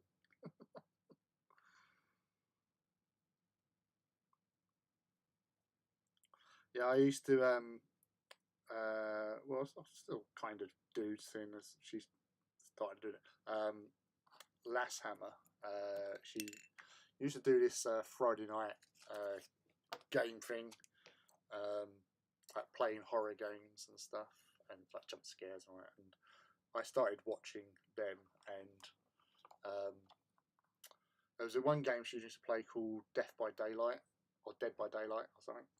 And one day I was on there watching it, and I was a little bit drunk while I was watching it, and I was just putting in all these like hashtags, and they were hilarious. Like honestly, it was some of my best work.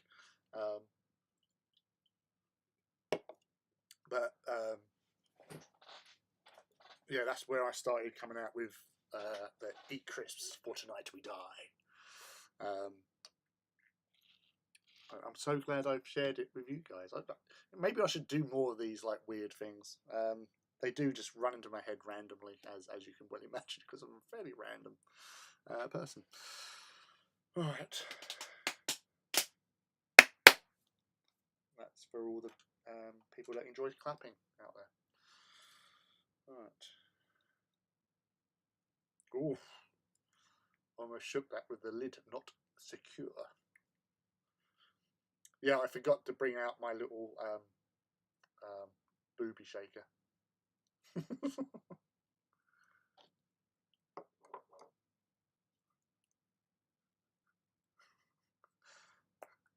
Now I'm wanting to call the booby shaker Tatvar.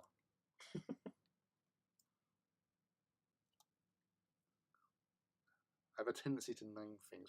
I had a stapler called Charles.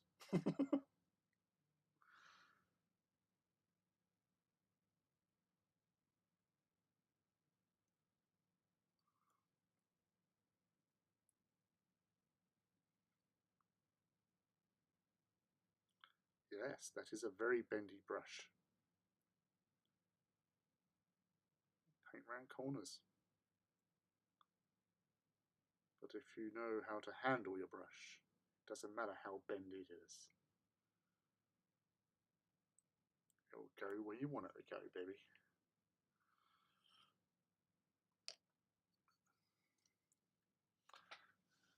Shaker.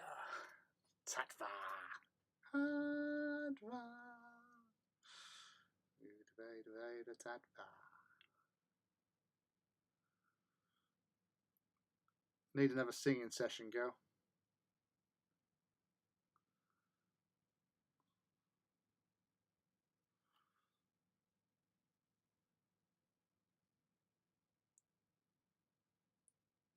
Road trip.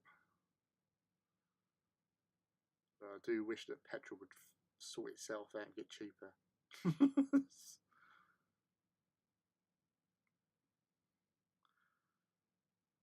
My current car, I remember when I first got it, it cost me £55 to fill up. It cost me to almost fill up the other day £80.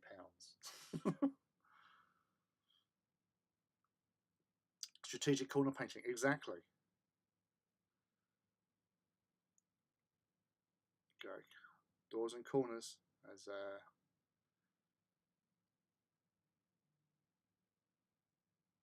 sorry, text message.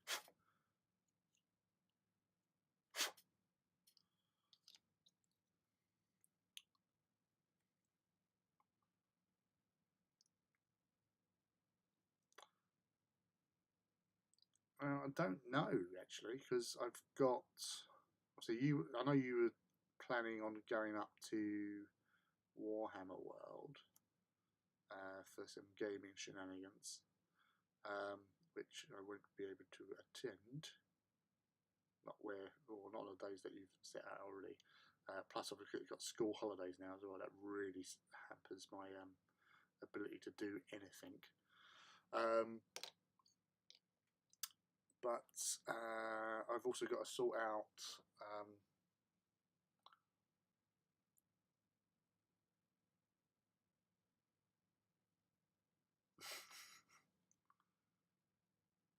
yeah, you should sort this out on Wednesday, Lukey. Little lolly, little Lukey.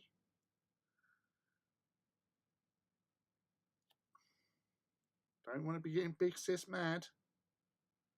You wouldn't like her when she's angry. I've only heard tales, but I would not want to face her down a dark alley.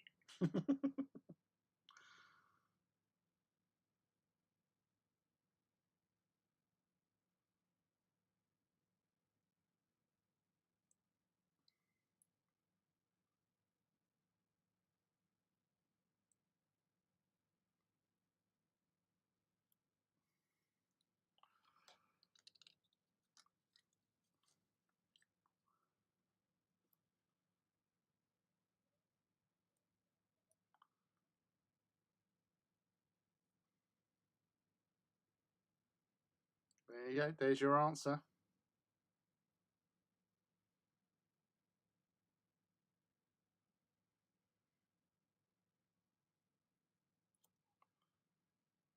What was the week you was having off anyway?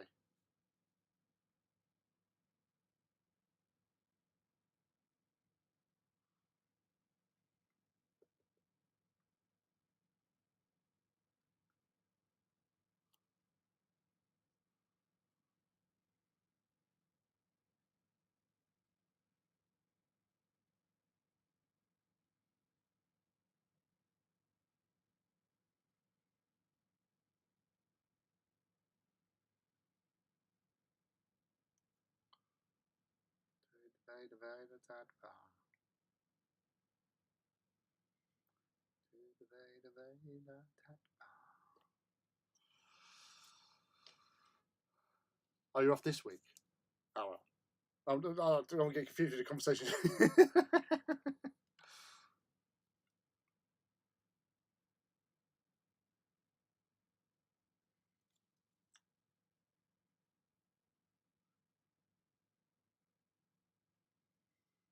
Freeway conversation going off at once. Yeah, yeah, yeah.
It'd probably be best to actually ask somebody in the community team if you email them on that, because I know obviously at the end of the day they go around setting up tables and stuff. And it's whether or not you can get the same table for 2 days.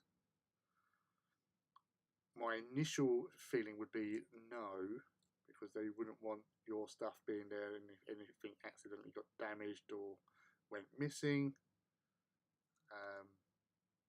they wouldn't be sort of liable for it or something. That's the only thing. Because even though they're closed, they've got obviously cleaners going around or whatever. Hoovering, perhaps, maybe. I'm not sure.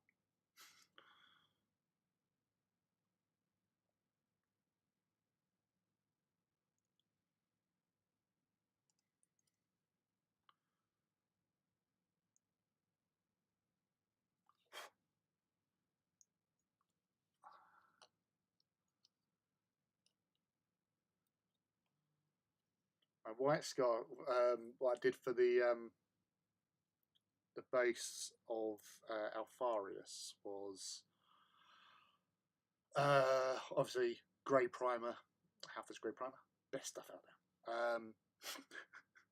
I'm not sponsored by Halford's, by the way. Yeah, it was just that, and then I went over with Corax White, slightly watered down Corax White, just so it could flow easier and be a bit smoother. And then watered down Agrax, sort of 50-50 water and Agrax over that. And then sort of again, just a nice little touch up with a watered down Corax White. And that was it.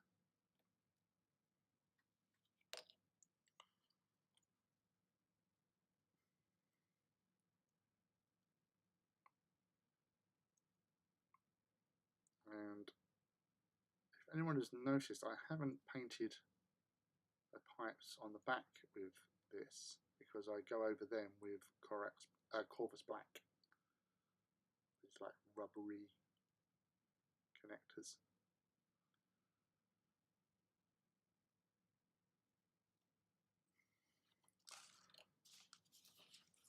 Rub away!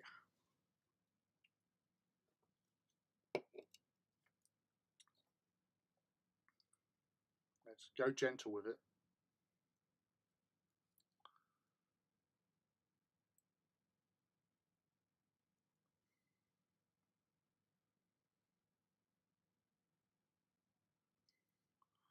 And you got the kids over the park again.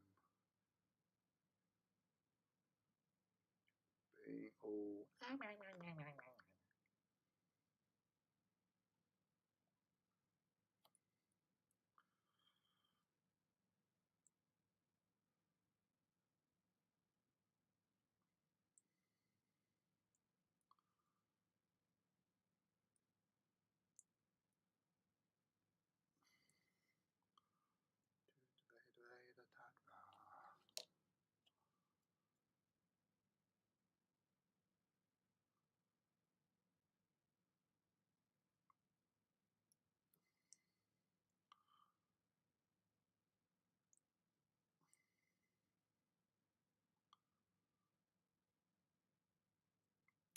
thought I've also got to sort out August, certain personage's birthday. I have to sort out my flights and stuff.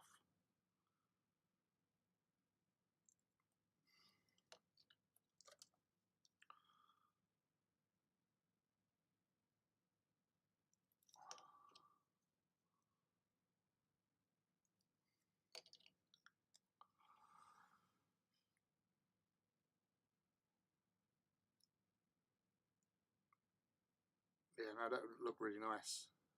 So you want it to be sort of dirtied up anyway. You don't want it to be pristine and clean.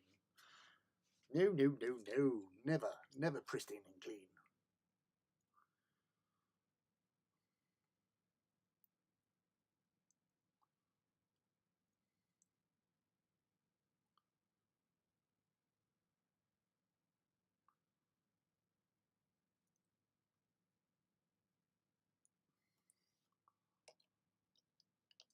I actually spoke to him yesterday. He phoned me up at work, or he phoned me up on my phone at work,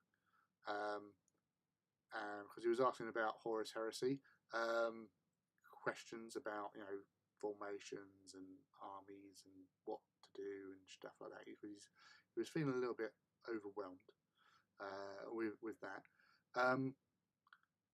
So I said, "Well, you're doing Dark Angels, aren't you?" He said, "Yeah." I said, "Oh, okay." And then he's thrown, "Oh, and I'm doing word bearers." And I went, "What? You're doing word bearers? You're doing two Chaos Legions?" He went, 1.5. I said, "Well, 0.5, you round up."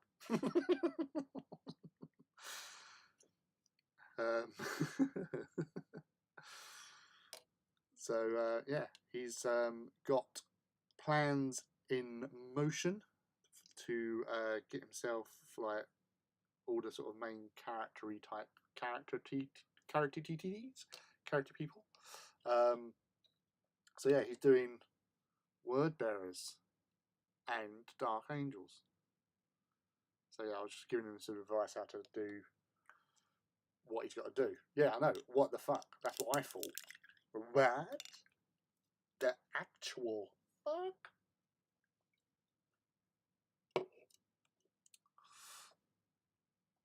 But yeah, so Mellow Shade, he does word bearers as well. So the word bearers get some of the best of us. That's all I can say. But yeah, I was really surprised because I've never known him have an inkling towards a traitor legion, and he's gone in with the ultimate of traitors, the traitors.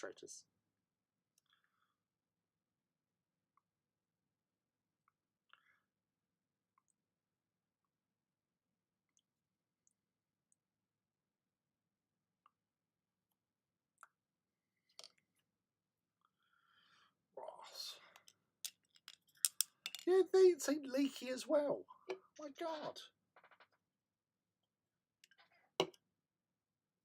Yeah, I forgot about Leaky and his word bearers.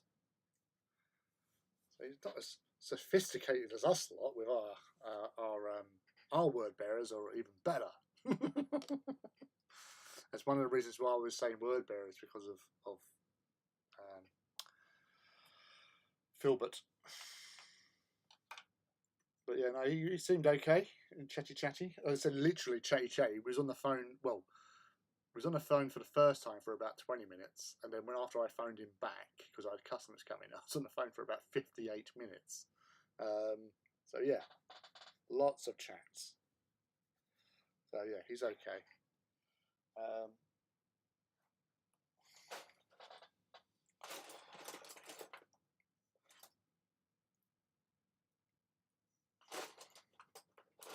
It was actually quite nice to actually have a chat with a Filbert.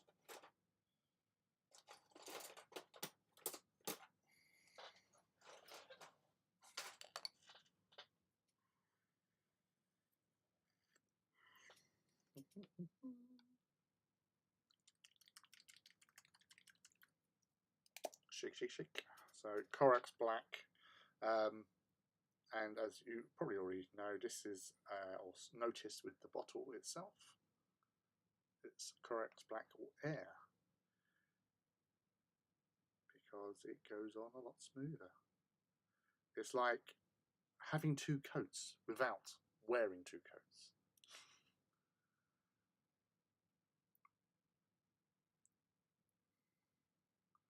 No, I called him for 58 minutes. He called me, it was only 20 odd minutes. But then again, I had to hang up because I was a customer. And then I phoned him back.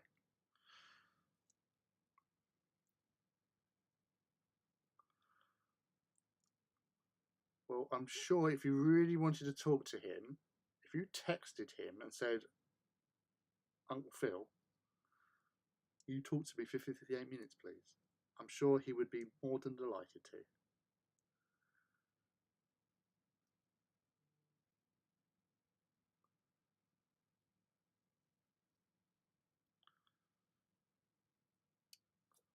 I'd call you for 59 minutes.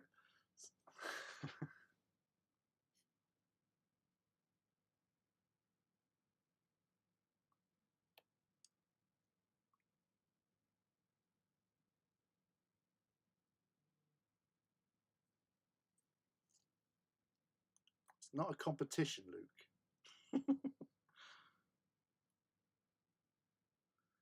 See, that's the thing, right? With communications, if you want to speak to somebody, phone them, ring them, email them, or no, just fucking email, just fucking phone them. They'll either not answer if they can't, or they'll text you back and go, "You're all right. Is anything the matter?" And you say, "I just wanted to chat," and then I'm sure they'll phone you back.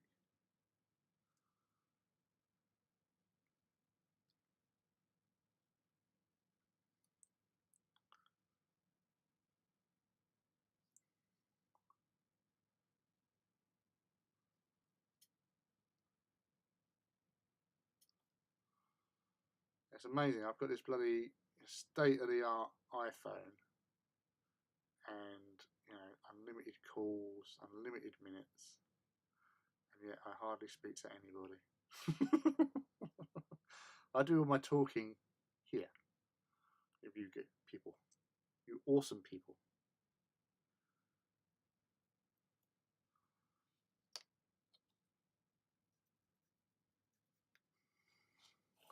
I want a good old family Horus Heresy Warhammer trip.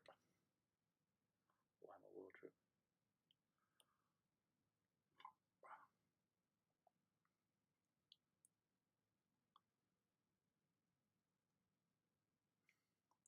Well, I've got some other hobby gaming heresy news which I can't divulge on an unsecured channel, unfortunately. No, it's unfortunately. I won't do it on an unsecured channel, but I'll have to speak to you another time, I guess. Maybe if I rang you, then I could tell you.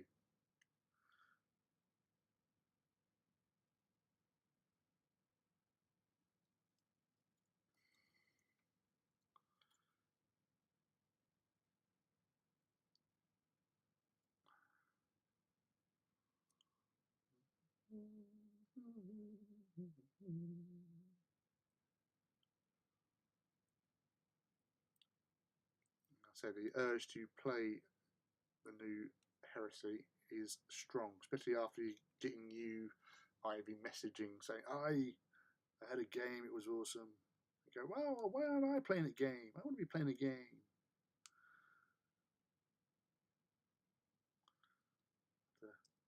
See, wait till Phil gets his forces built, then I can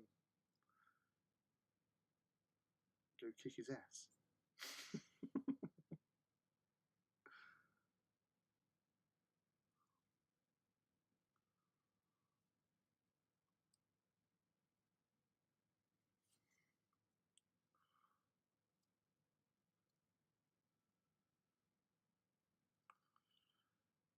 Yeah, well, November's when the big family get together is for the Titans.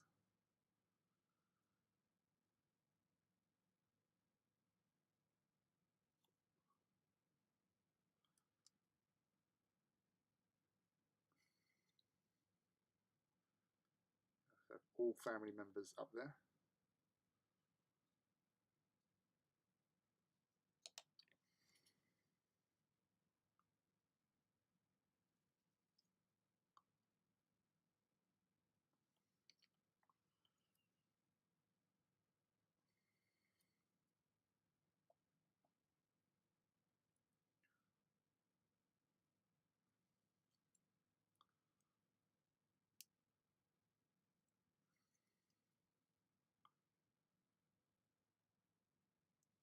So I have all the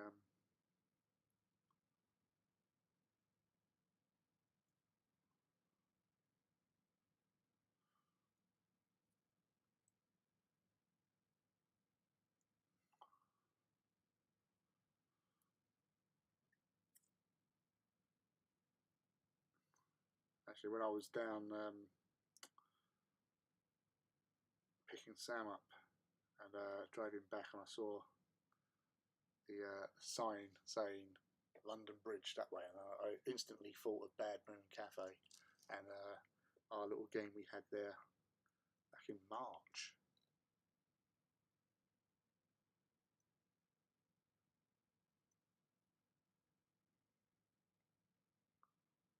Was that March? Was that April? Or was it February? No, February was Beachhead. Early March. Yeah, early March was going down to get the Titans and stuff, wasn't it?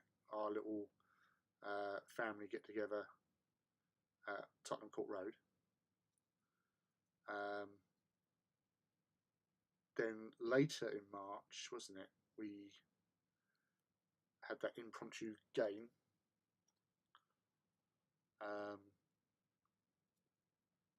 So yeah.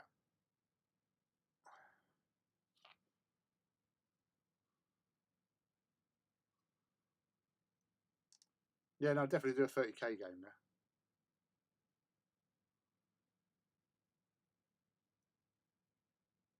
Carrying all those fucking boxes again.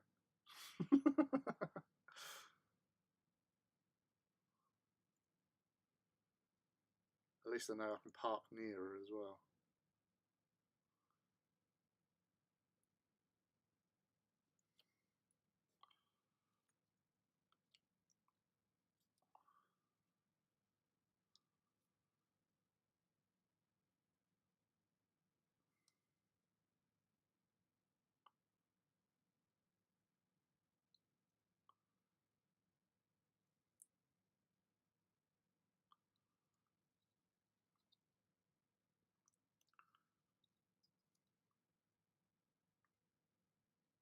Oh, I've got to bloody go to the post office as well, get those things sent out to you as well, Ivy.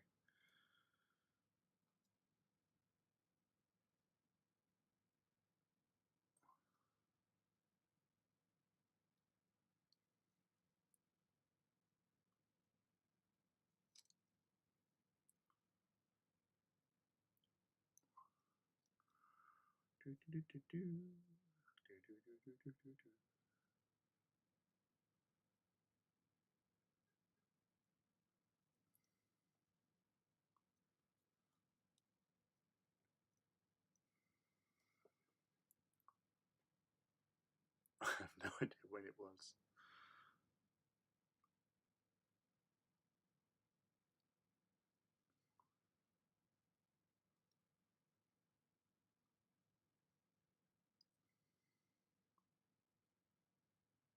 It was on a Saturday, I know that much. And it was...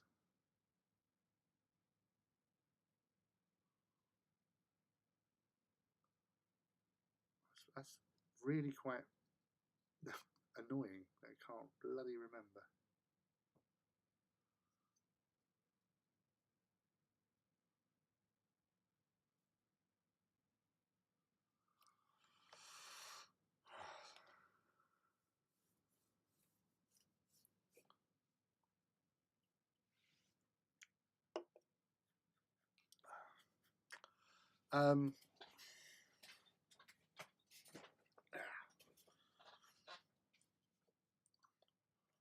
Trying to think. I say I've got probably not going to be able to do a Saturday because I've already got a partial Saturday off. Stuart's off on a Saturday. I can't remember if I've booked another Saturday off already. I don't know because I've got obviously days off for the kids and stuff. But obviously, if you're off for a week or whatever, aren't you? I can't think. I honestly can't think. I'll have to check when I'm in work tomorrow. I'll see what the diary says. Because as I said, I need to sort out my little trip start of August.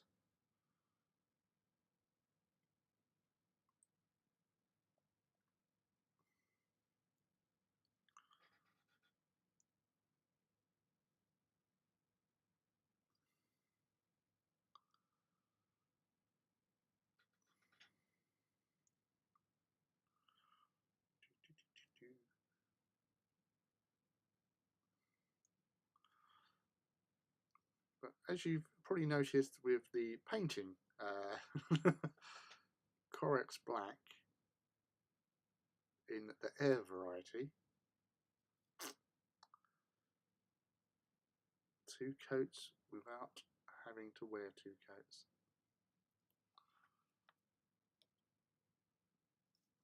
Oh, you're off for 3 weeks, okay.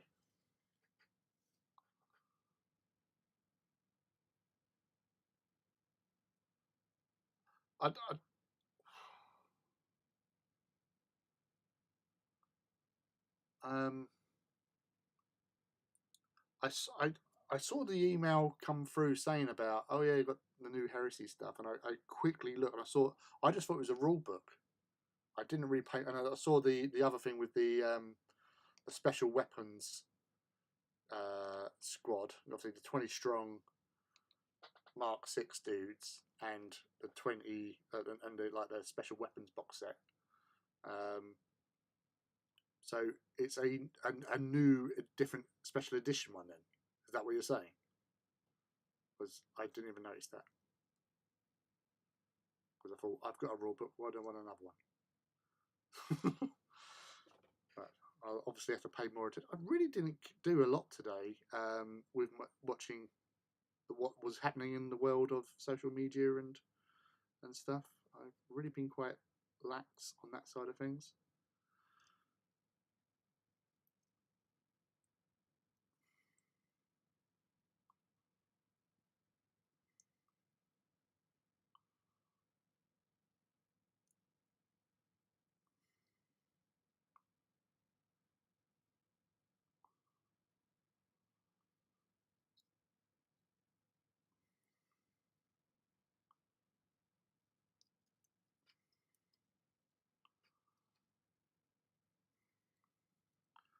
Also wipes off quite easily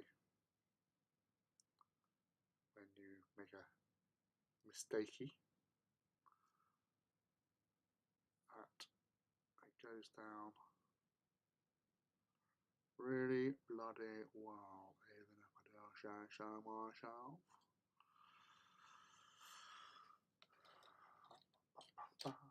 That's 6.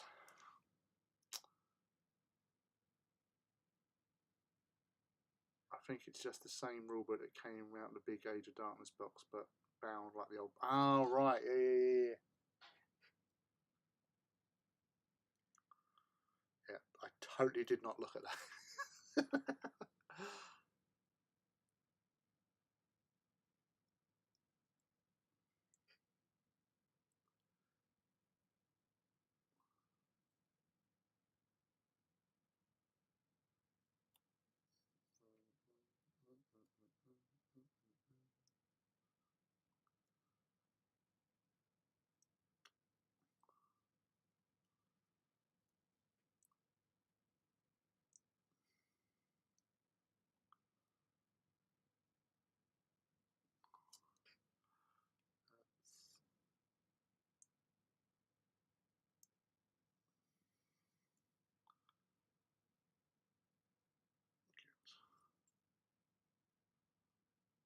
stopped raining.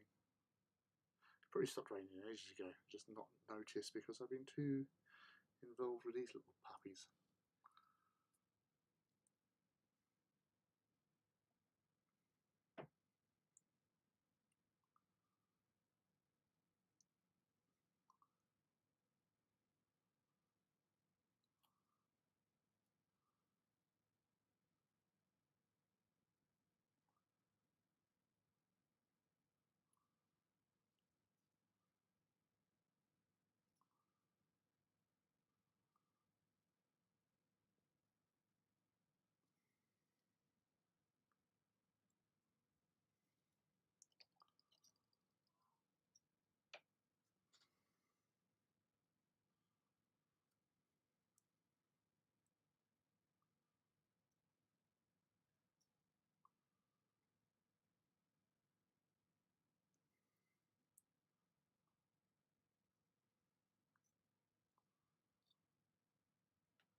So with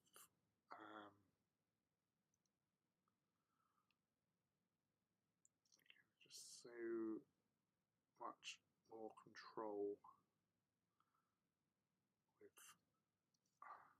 these air paints.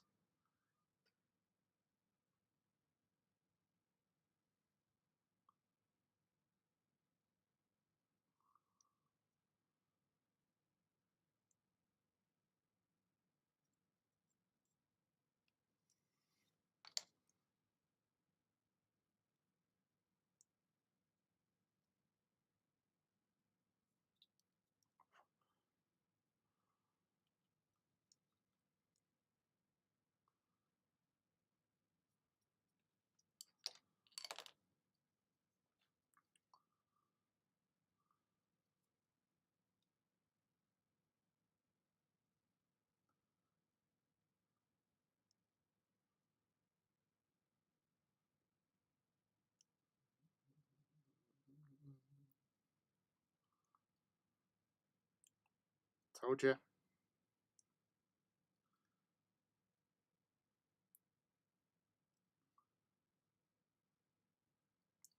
I like it on Titans because it's sort of like it's been like bleached by sort of, you know, the environment or something like that. It's not too glossy sort of look to it.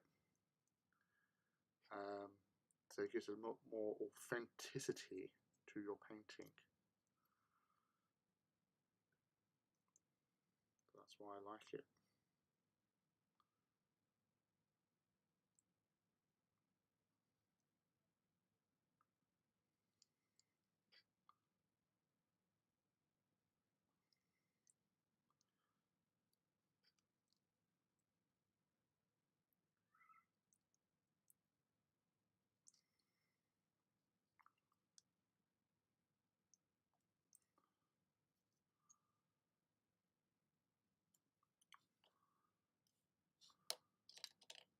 Making sure I've got all these previous ones' cables.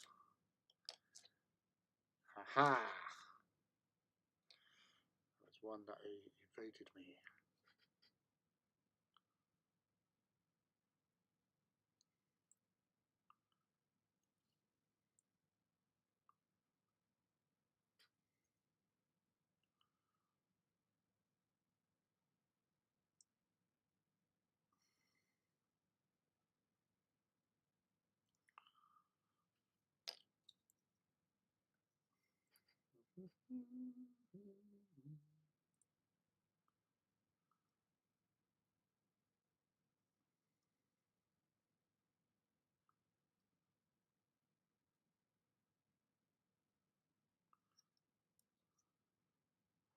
Second, I thought I just saw something move out of the corner of my eye. I thought, is that a spider?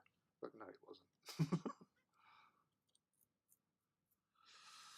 I'm definitely going to redo my 28mm ones with this black.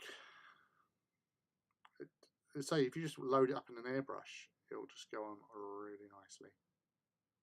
over the existing black. So I do like having two-tone black. Sounds weird, but it can be done.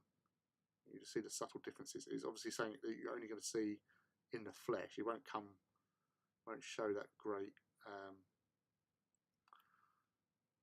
online sort of thing or photograph as such, unless you've got a really, really good photographer and excellent lighting.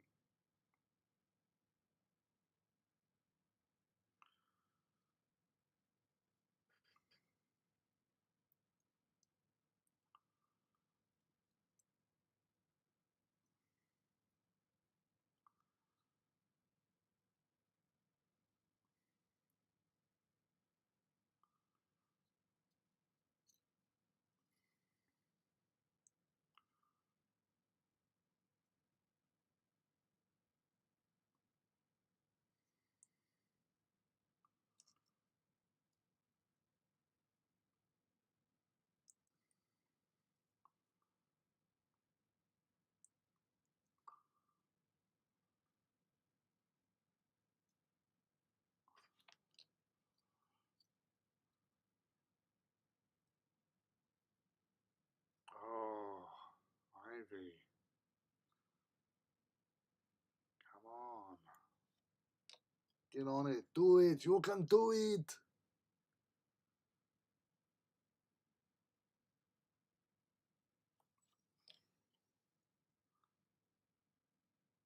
It is such a good colour. Like Corax white, Corvus black.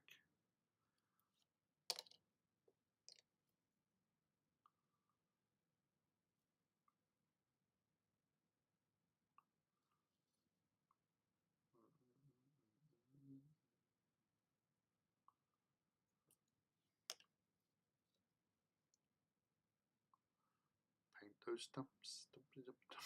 I don't know why. It might not even have an effect, but I'm just doing it. Paint the stumps.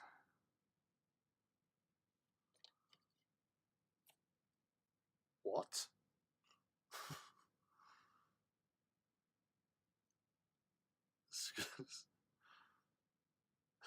That sounds particularly dank and nasty. Definitely need to get some sort of antibiotics from the doctor after coming into close proximity to that. I'm hoping that was your autocorrect. That's oh.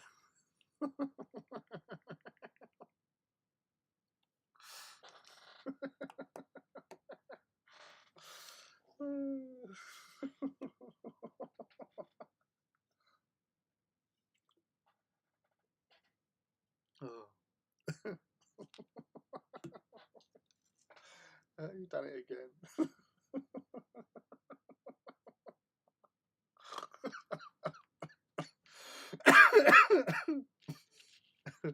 I'm sorry.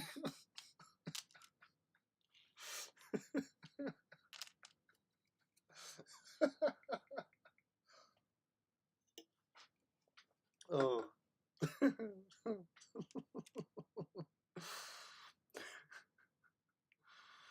Oh, bless you, Ivy.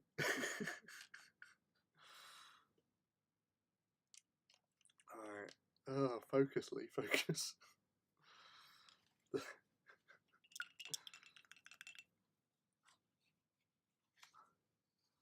I was looking through my paints to see if I do have any colours, any Corvus black, and I found Skavenite Dinge.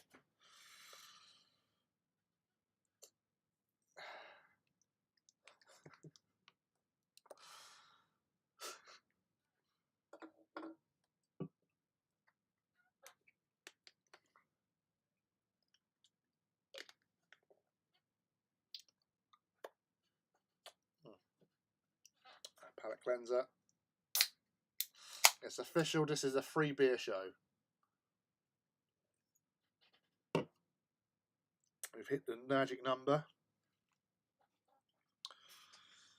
And now, with the third beer underway, we're going for the real fiddly bits. Because you like to live life on the edge.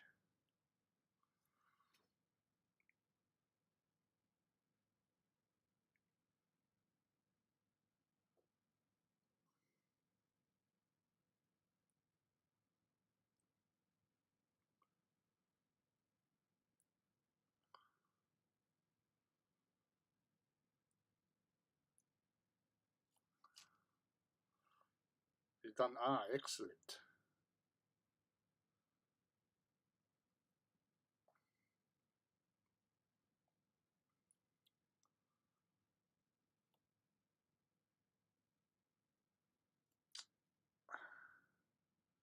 You know, got your hairdryer with you.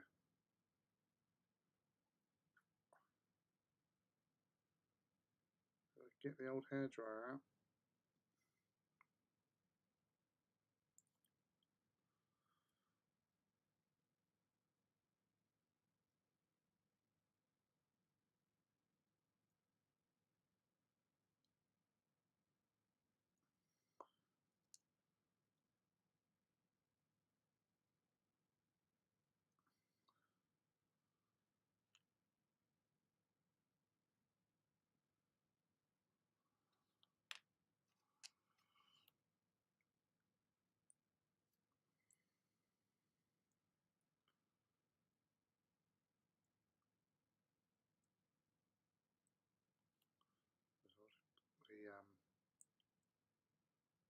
I do like, again, with the air version, you can still get a little bit of metallic look underneath, still popping through, which adds to the effect. So I will be going over this with a wash anyway for the actual metal parts.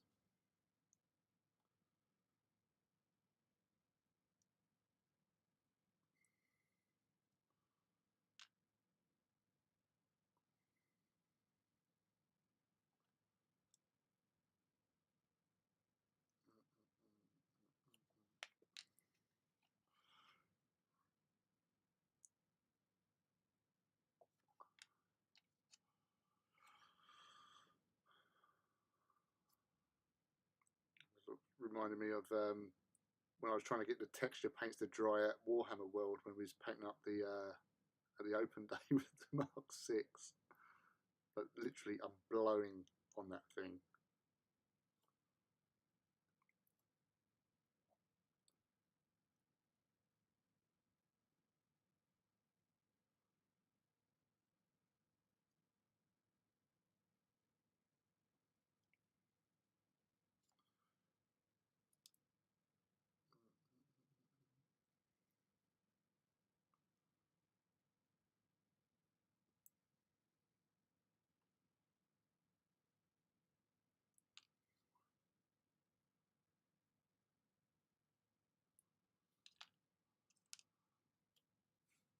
Ow, ow, ow, ow, ow.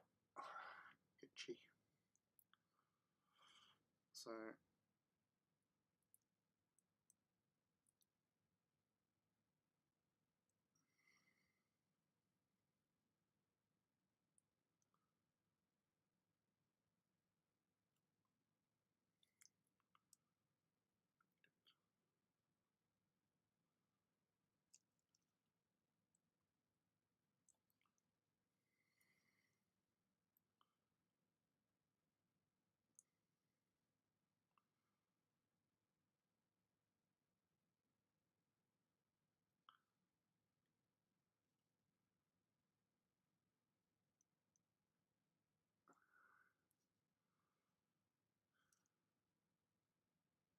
bit of heavy breathing there for those that like heavy breathing.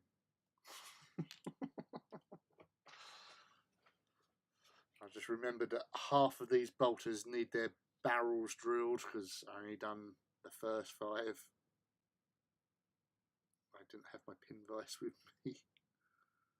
So I know excuses, but still, it's one of those things. When you're going mobile, sometimes you just forget the most basic things that can really make your life easier, which is made even more sort of stupid because I've got like several pin vices. That was the original pin vise, then the new modern version of pin vise, which is crap. then I bought a replica GW. Well, it's a replica. It's the same one as GW used to sell, the original metal one that somebody else does. So I got that, and then I got a newer one recently because it had an attachment which would take up to 3mm drill bits, which was handy for AT. Not so much handy for AT because it's really hard to drill into a small sprocket with a 3mm. Just takes forever, so I just thought, fuck this off, I'll just use the hobby drill like I have been doing. I'm just chancing it from there because it's really hard trying to do that on smaller drill bits, no problem. On smaller holes, when you need the big holes, you need a bit of torque behind you. Really turn that drill bit.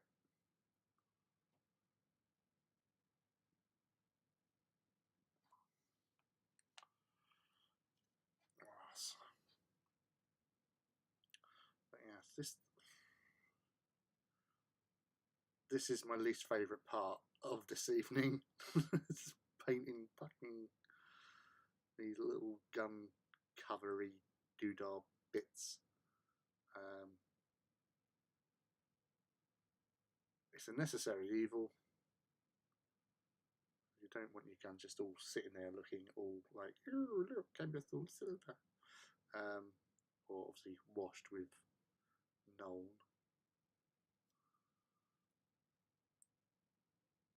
Yes, I'm washing with Knoll. I'm not using Anthrax.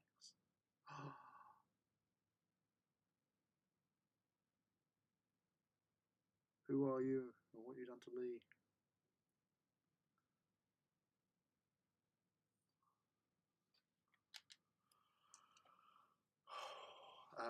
Right, that's 10 cataphracti done. Now I'm high on glue fumes. Worse things to be high on, I guess. He says, roughly. Not that I'm a connoisseur of and proprietor or advisory. Someone suggesting you should be sniffing glue. Shouldn't, it's bad. Rob, you should know better.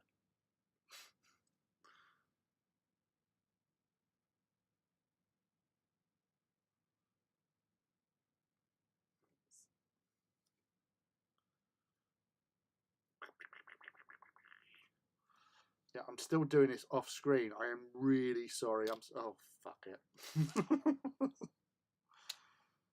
Just luzz it, why don't you, Lee? Yeah, just throw it across the screen. Nobody will mind.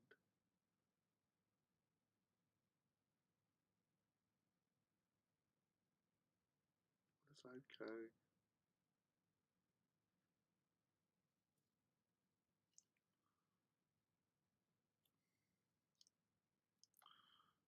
Luckily, this is the last one. Thank God.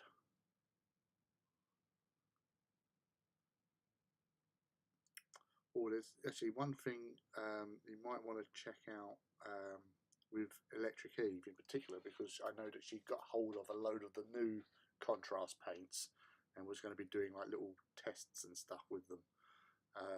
So I'm not sure if she's putting that straight onto her Twitch or if she's going to post up something to her Instagram or whatever. But yeah, there's some early reports that some of them are pretty darn good.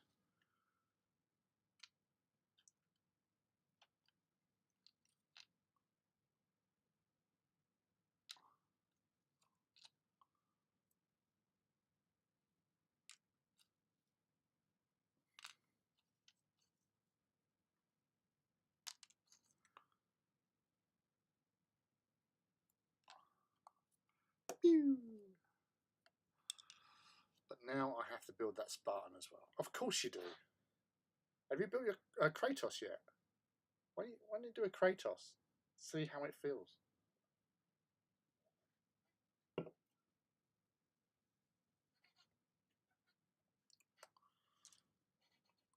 The purple looked perfect for Madaxus. Probably is then.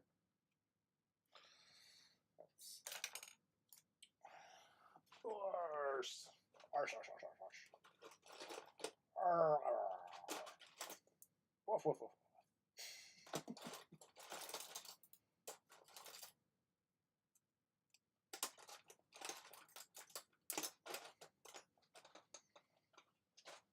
Shuffle.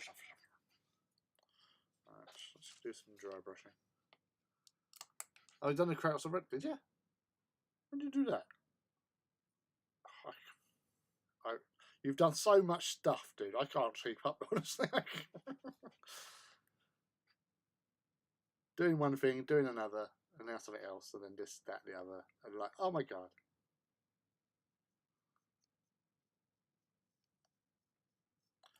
This is Tyrant Skull dry paint over the earlier painted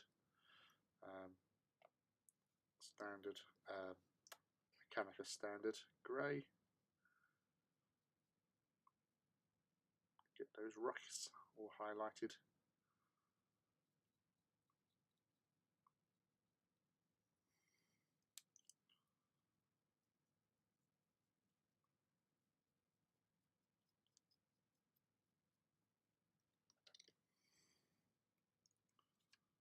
Beep, beep, beep, beep, beep.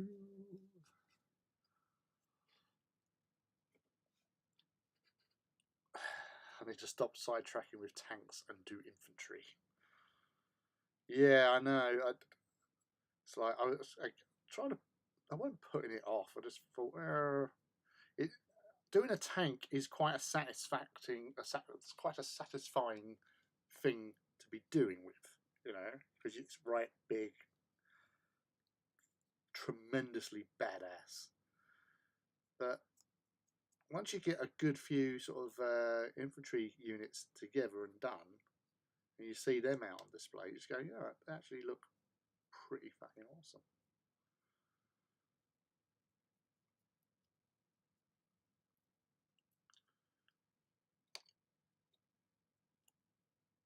Did you? When did I do my one?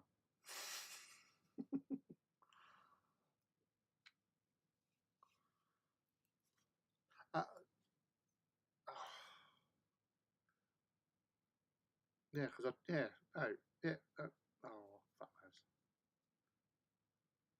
Oh yeah, because you had yours. Yeah, because you had the early one, didn't you?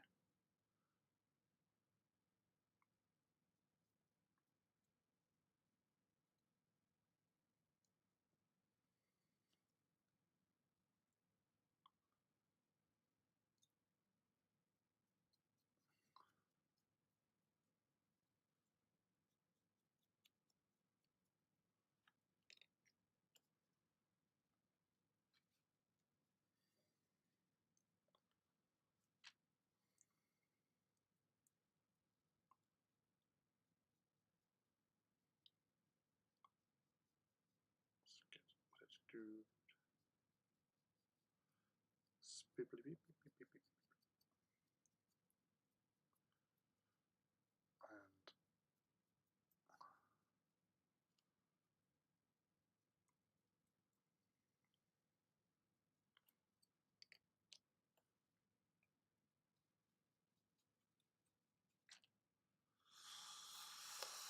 And where did you get the Night Reaver rocket launcher squad?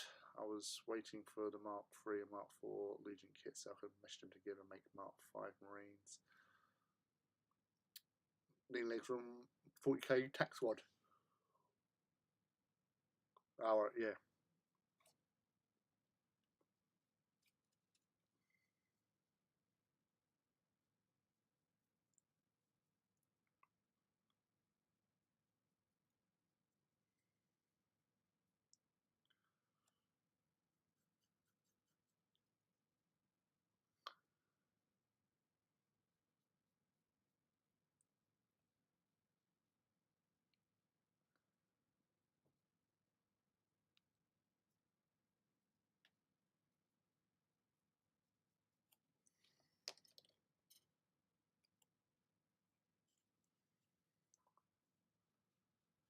Looks like the parts you have, Felix.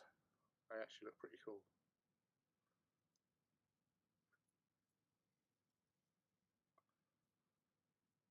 Well, that's the thing. Mark V technically is meshed up armor.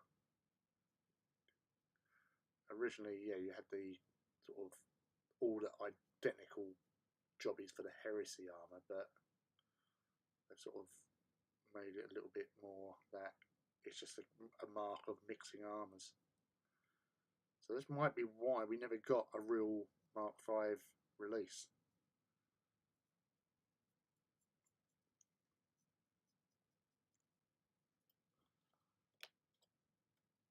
In sort of Heresy-ish. Oh yeah, we had Mark V that they thought would have done, but they've never really done. They haven't done them in plastic. They've never really done a lot of focus on them, apart from like the latest books. Latest books, obviously, I remember seeing on the Alpha Legion thing there was a sergeant painted up, or a veteran sergeant with a Mark V helmet on. So, are they going to be out in plastic? Is it finally going to happen?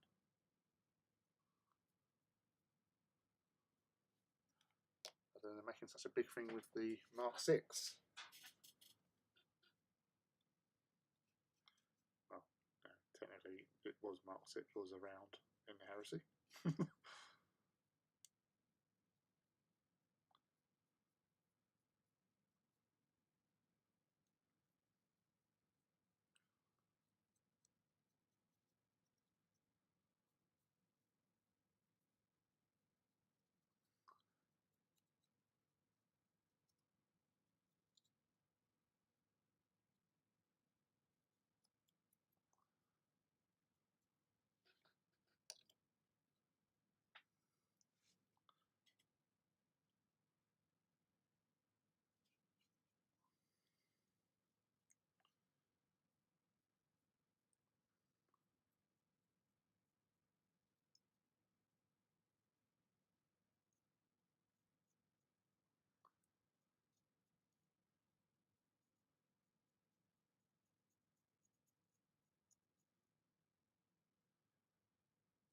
I always remember the Mark V lore was that the helmets that the Mark V armor had were the helmets that were meant to be for the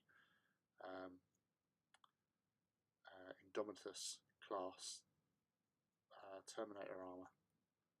They put a hold on the Indomitus class and moved all the helmets that had been made into being used with power armor. That's why they look similar to the other stuff.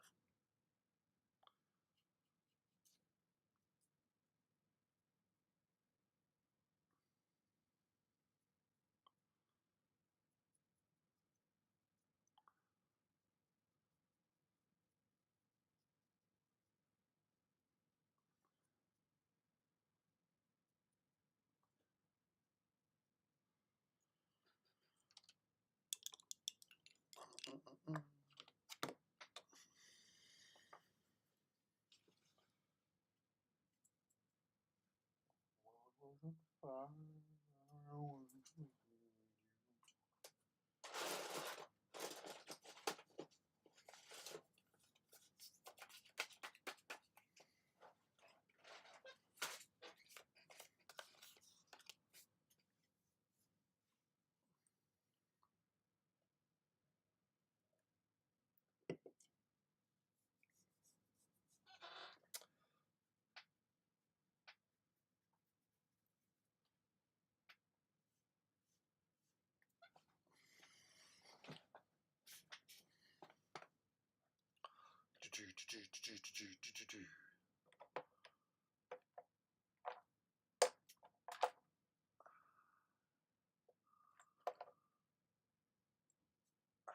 you are.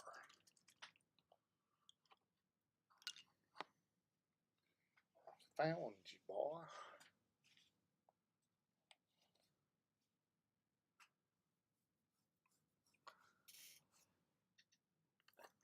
Yeah, it was the yeah, because of what you did with your armor, it's been designated as Mark V.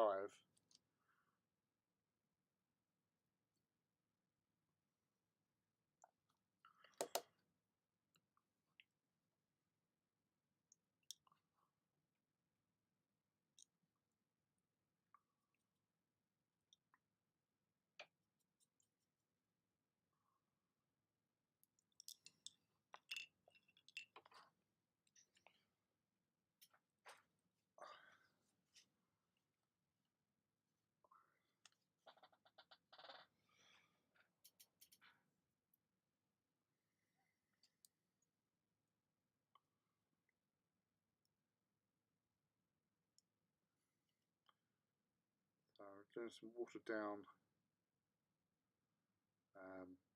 Drakenhof Nightshade.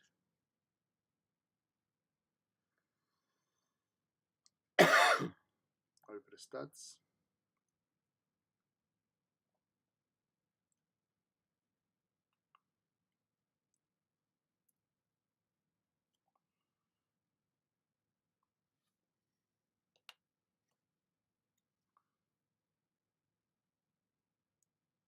And the chest doodah.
Smooth and groovy.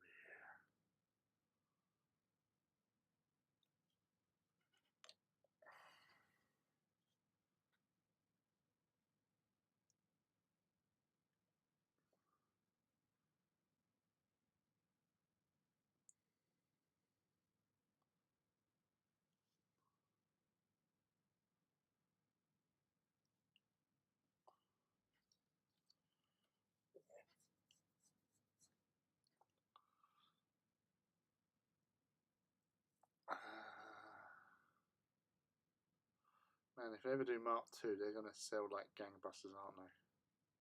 A lot of people love Mark II.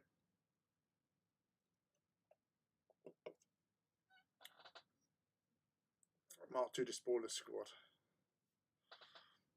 I've never owned a single Mark II, or willingly or wittingly owned a Mark II Marine. I was obviously like Raven Guard, I was doing Mark 6, Mark 4. And then obviously once they released bloody Ravenflight, not Ravenflight, Deliverance Lost, and you found out that they had prototype Mark 6. Oh, right, okay. It's like, okay. So I started making sure I had a few more suits of Mark 6.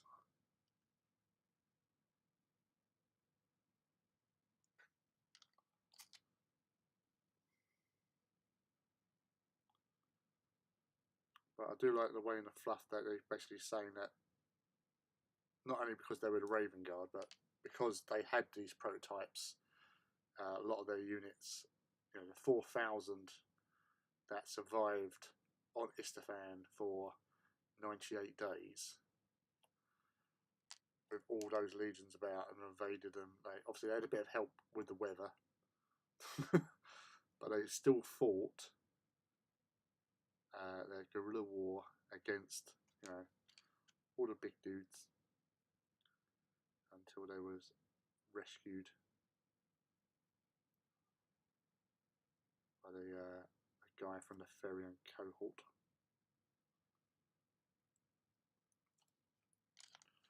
But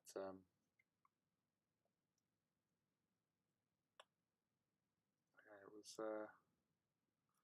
because their sensor packages were better and able to evade capture because of it, and ambush and all that. It's still a pretty good achievement when you've got so many traitor legionaries in one place. They still evaded them.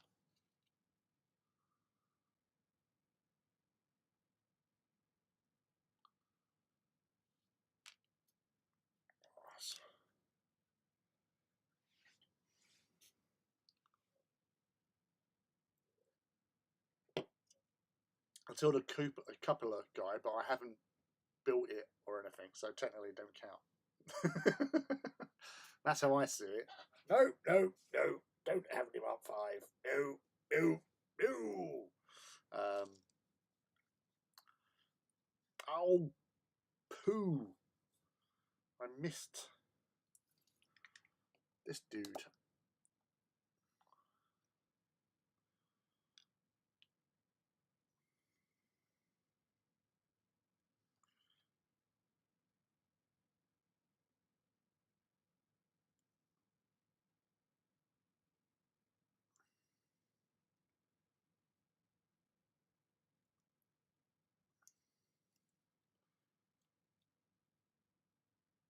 Now, Mark III, I don't mind, because again, I like the fluff behind it, that it was like a frontal assault sort of suit. So it made sense that you had legions like Iron Warriors and Death Guard wearing it. They were the ones in the front lines getting their asses handed to them.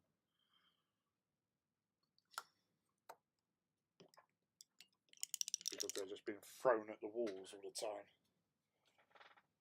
So thicker arm at the front and thinner at the back, because they're not maybe facing towards the enemy.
Yeah, so we all have our favourite marks, I'm sure. Especially when it comes to the heresy side of things.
Like me.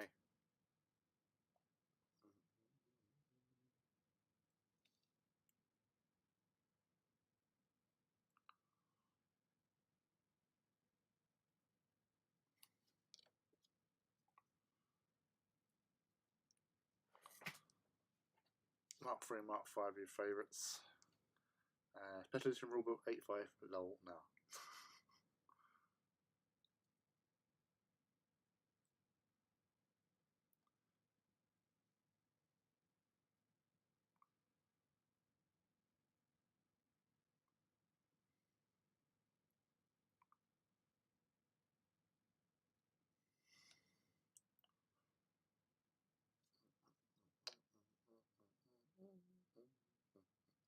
Oh, burger. Little exhausty bits.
Double checking.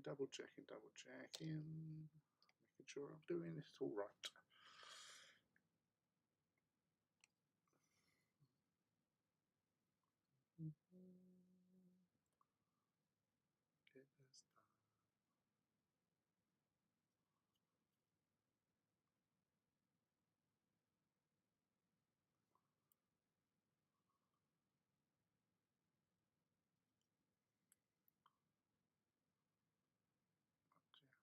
It's going quite well, I thought.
Three more to do.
go.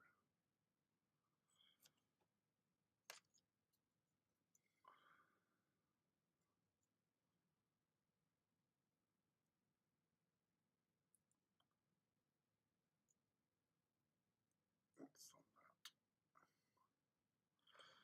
Yeah, it's so much more stuff to come out for Heresy.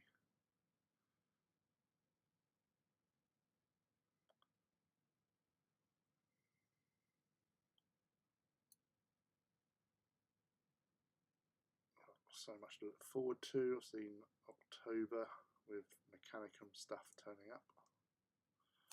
That's going to be brilliant.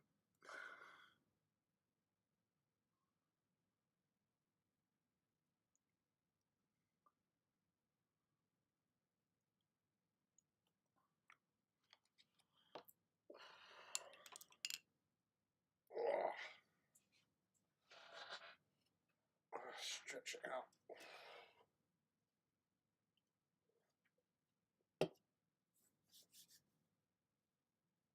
Just make sure I haven't lent in any paint.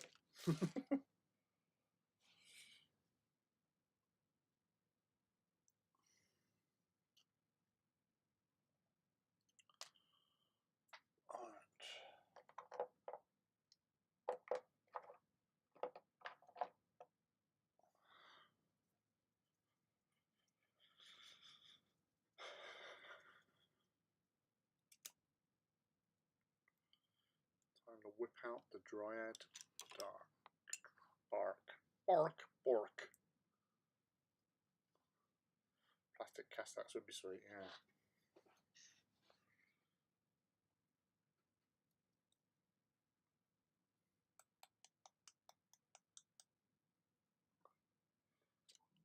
Puppy.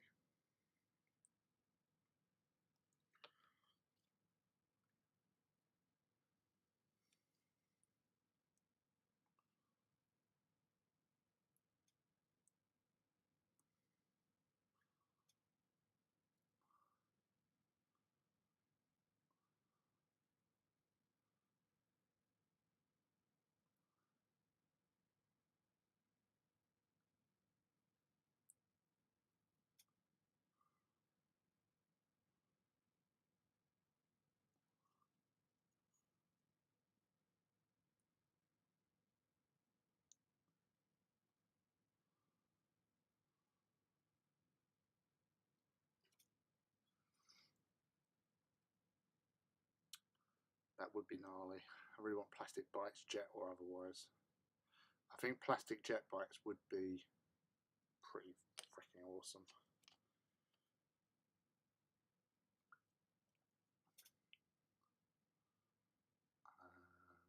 But I'm looking forward to the new Land Raiden rumoured Mark IIs.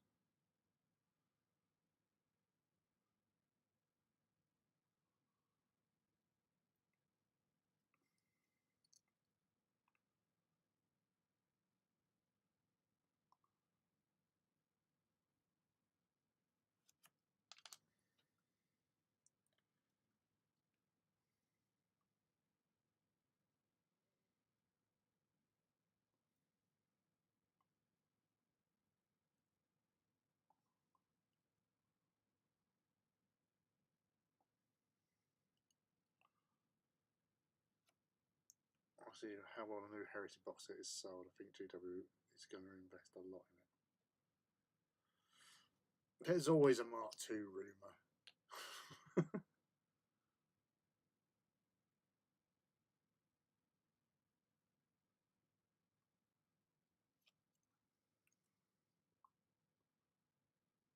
Wow, 95 boxes for a small shop as well, yeah.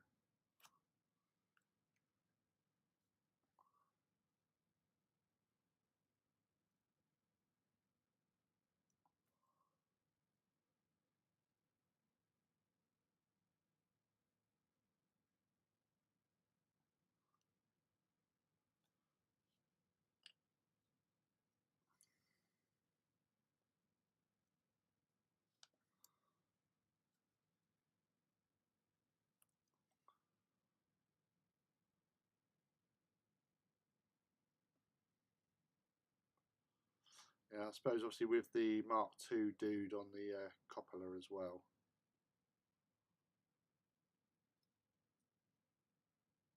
I keep on throwing them in there. There was something I only noticed like a year or so ago with the old, well, actually pretty less than that. When I was redoing some work last year, actually, yeah, it was last year, on my Eidolon model, was that when it came out, I remember I was standing on a dreadnought or something. We just thought it was a mishmash of parts, as they used to do with these kits and stuff. But it wasn't until, I said, last year when I'm actually looking at it, I'm going, hold on a sec, that's actually not just a random mismatch of bits or whatever. It's actually a Deredio, and Eidolon had come out way before the Deredio did. So it's like, so like you say, they do like little test runs with stuff, pop it in and pop it out, and away it goes.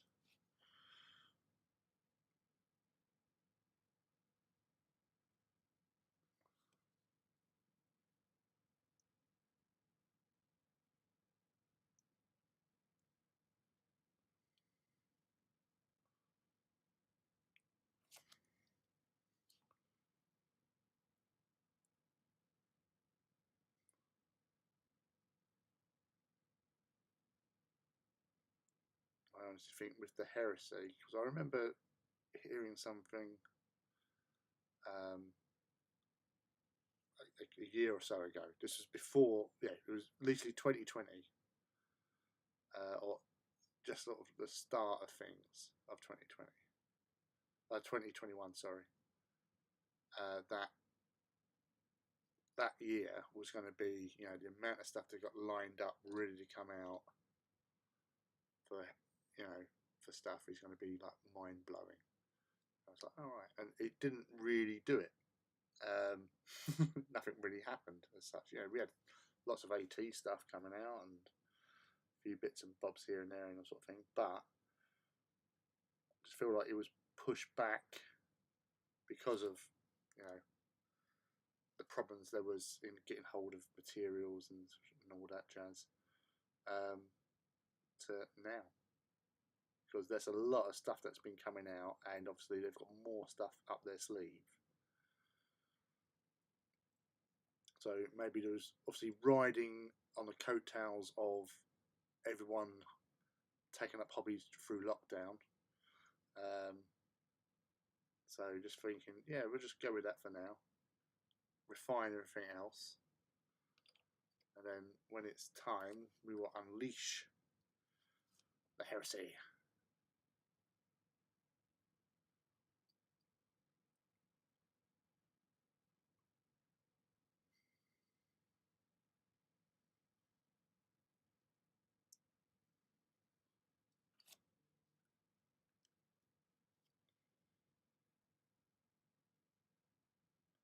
No worries, man. If you're still listening in.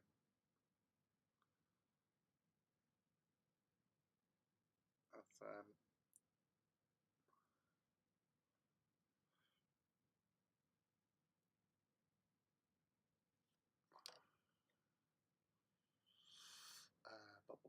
what are we on? It's kind of strange to imagine GW releasing a Liber Mechanicum book with no plastic models to go with it. Yeah, that's true. It would be nice. Definitely nice. Like, you know, Phalax, Castellax, even Skylax. Skylax would be good in plastic because those fucking little mechadendrites are just a nightmare in resin. Always breaking off.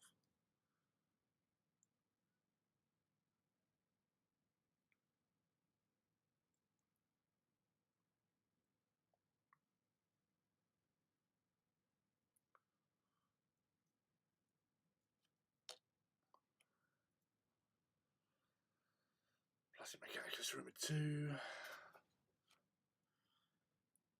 Yeah, no worries, Martin. I say just I saw your other message come through. Yeah, thanks for hanging out with us, dude, and I'm glad that you got some hobbying done. That's what these sort of little chill out, hangouts, hobby sessions are for. Because I know that obviously a few of you have said in the past that, you know, it's just nice to do something, just, yeah, interact with people when in painting. So hopefully see you again soon, dude. Keep safe. Eating those Ritz crackers with your Tankfastics. I'm gonna try it. I'm just gonna try it. I have to try it. Curiosity. Me and curiosity have a very strange relationship because sometimes you just think of something and go, I'm gonna do that, and it might just be the most stupidest thing ever, and I still do it. So I think my magnus opus of stupid things to think of and to do, which I might have spoken about on here before, was frying an egg on a George Foreman grill. It was in a conversation with my mate Tony, or TGT as we used to call him, Too Good Tony, about, you know, oh, you can cook everything on that, and it was like, oh, what this? And he said, well, an egg, and that was the one that sort of stopped us in our tracks. That we both like looked at each other and I wonder. But yeah, it is doable. So make sure it's nice and hot first, and then crack that motherfucker on there, and hopefully pour it near the top so it's got a chance to sort of set before running off into the spill tray. Not that many people still use George Foreman's nowadays. It's all air fryers, isn't it?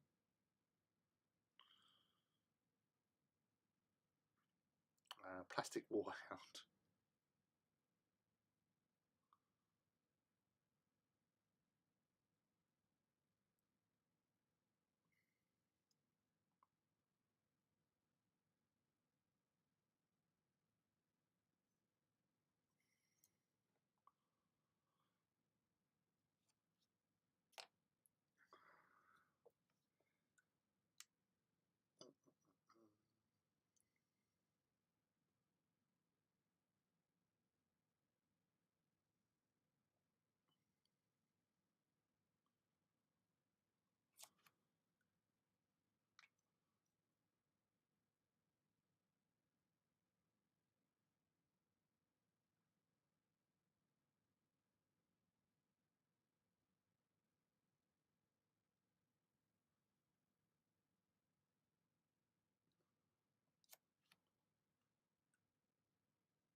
It'd be nice to actually see Warhounds. The mechanical book got leaked like 2 days ago.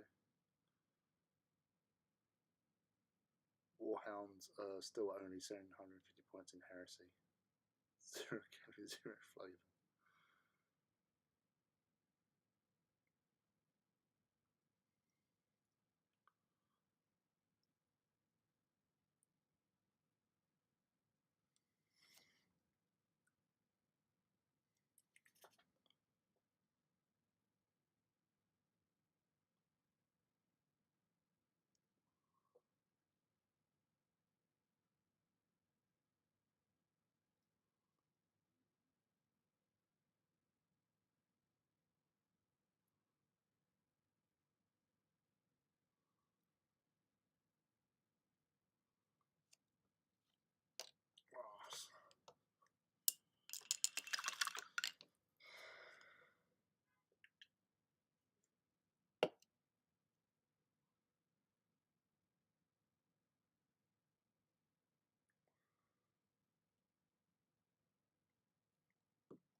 Oh. Ouchie, ouchie.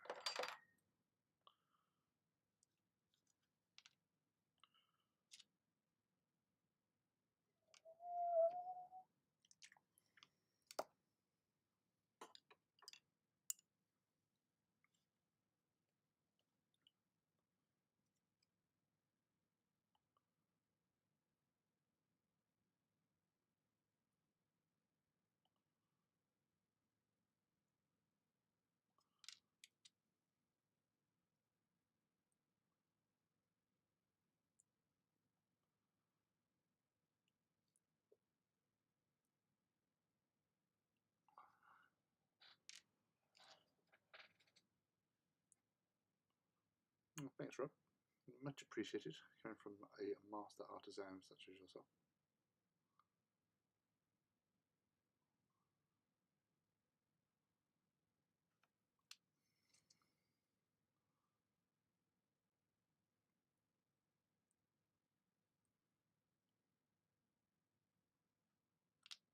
But I'll say it's like, as you've seen, witness this evening. It's a very easy method to use on infantry.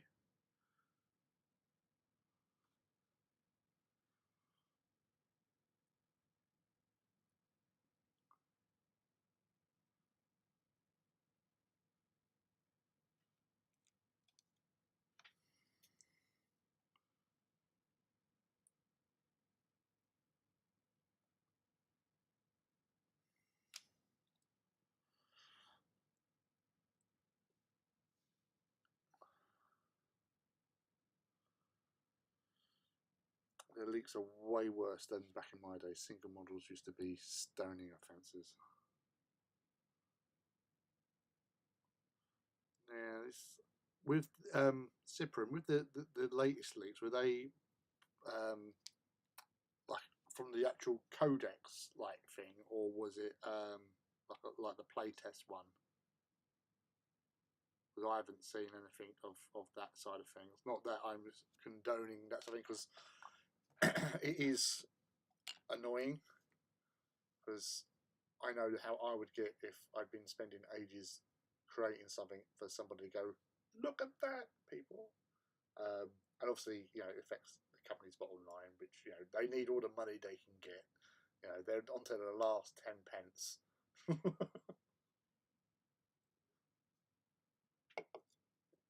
Include all your bottles and left off the backpacks. I've done the complete opposite to you.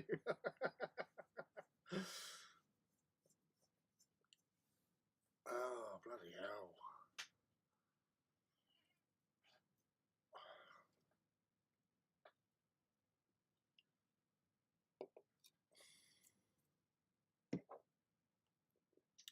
That is annoying.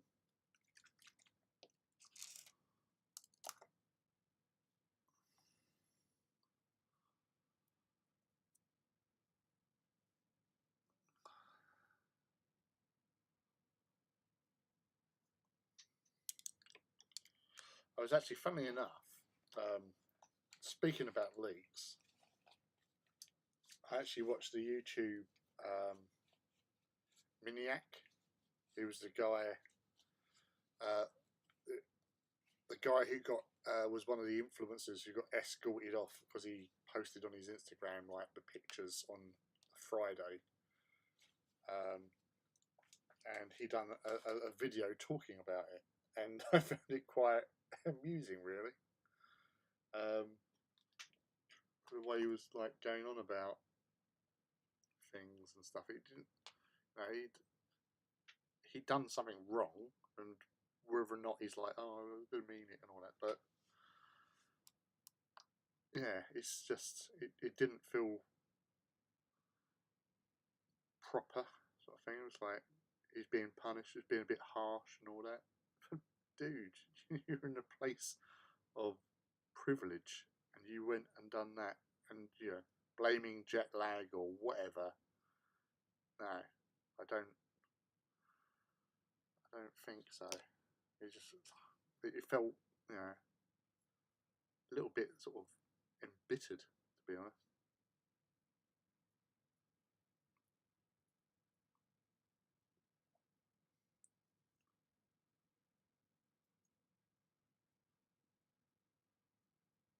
I was swapping over from phone to camera, and he accidentally posted it up.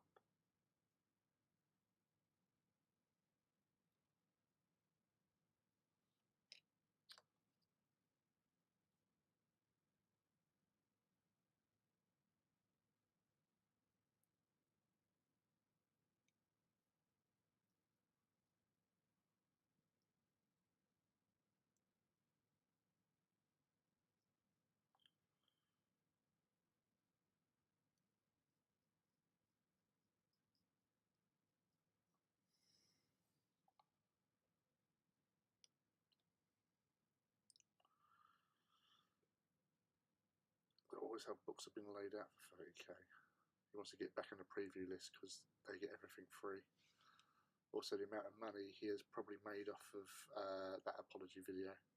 My sympathy runs thin. If you've been invited to a launch event for new system models, it doesn't take many brain cells to know maybe I shouldn't take pictures of these. Now, I think they were allowed to take pictures, but it was this whole, say, the way he was saying, like, you know, he was transferring between camera to this and that, and then he'd accidentally, oh, look, it's on Instagram. I never saw the post. I didn't even know about it until the Saturday morning when we were queuing up.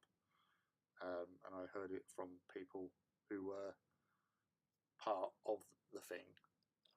But yeah, it was just, yeah. And you fuck up, and it's like, well, when can I come back? Like, when can I come back out of the cold? Dude, you fucked up big time. Again, like, I didn't see. I was too busy working on the Friday and then driving up Friday, and I didn't even know about it, to be honest, because I hadn't had the opportunity to go onto social media, so I totally missed out on any of the leaks and stuff. But I heard about the fallout and stuff, and it's just, no. If you fuck up, doesn't matter. You fucked up big time.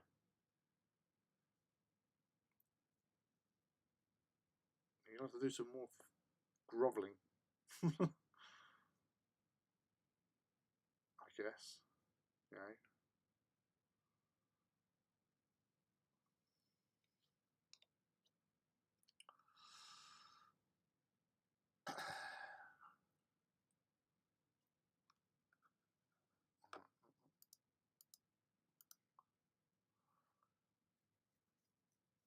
Yes, it's our unprofessional. Yeah, breaking NDA and GW kicks you in the backside. Fair is fair. Yeah, exactly. You sign these sort of things because you're getting the privilege of seeing stuff before everybody else. If things like this in the same 6 months lead time on books, like likely to totally finished and laid out, printing, shipping, and so forth, takes about 4 months, especially if they do China. I mean, Matt got questioned when Kratos popped up on Facebook. Luckily, he proved it wasn't him, as he had not built it.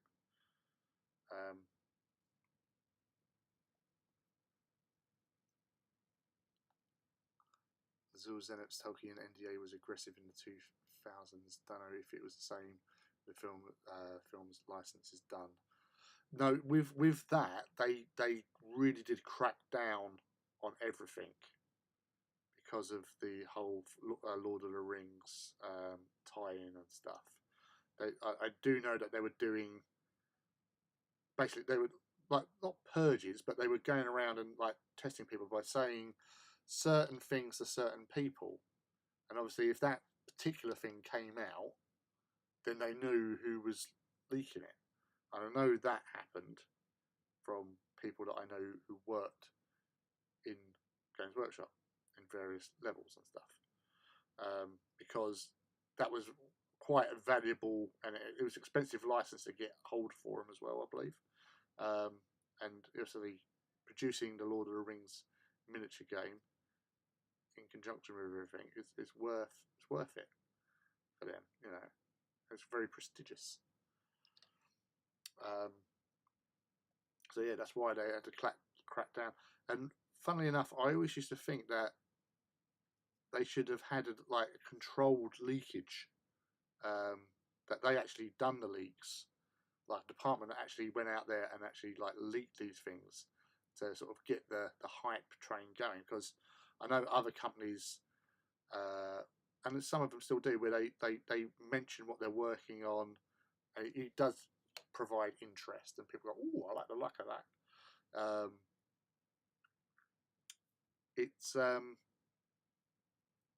But they did sort of start doing something similar, where when leaks were coming out and they'd do those little response videos, which I thought was a good move on their part, because it's sort of taking it away from the leaks. And yeah, you might not have been ready for it, but let's put this out there, and again, it makes it all positive. But yeah, it's lost my tangent.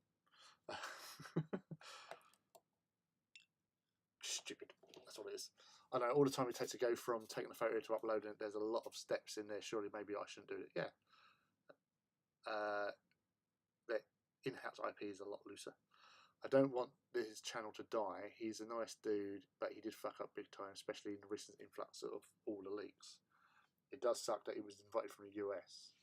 Yeah, what you say, he got put up. He was. I don't think he paid for his flights. I think it was like with the invite, it was like we'll pay for them.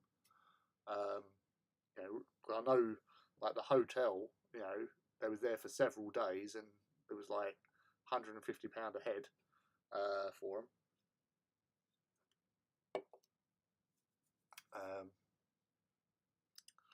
A lot of good folks in the US. Seems like he has no one to blame but himself. Yeah, what's something he was interested in Heresy Marines.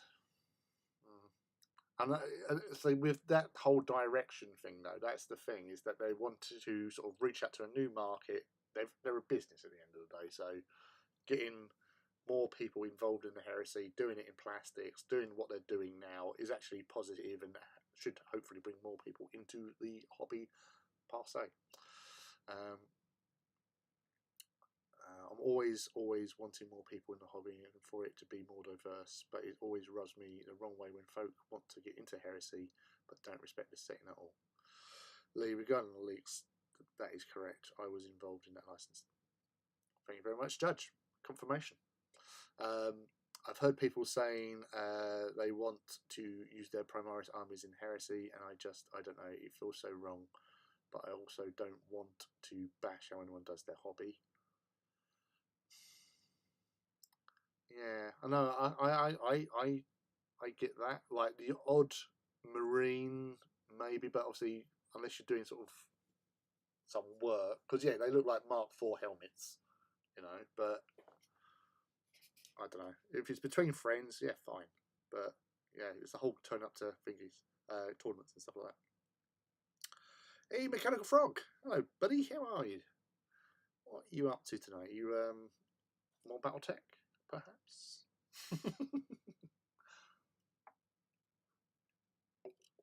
Dude looks awesome. Check out Mechanical Frog, everyone. He's awesome. With his BattleTech, especially like BattleTech. I've probably already told that before last time he came on, but yeah, fuck it. Sign up, subscribe, like, all that sort of shit. All helps. Also correct, it was felt to be a privilege to have the Tolkien license in-house. Made them a lot of money too. I know that Peter Jackson himself actually spent about 10 grand buying a whole load of stuff from Games Workshop over the phone, basically because he spoke to one of my friends who used to work in that department, and basically he had like 3 whole screen sheets of stuff ordered.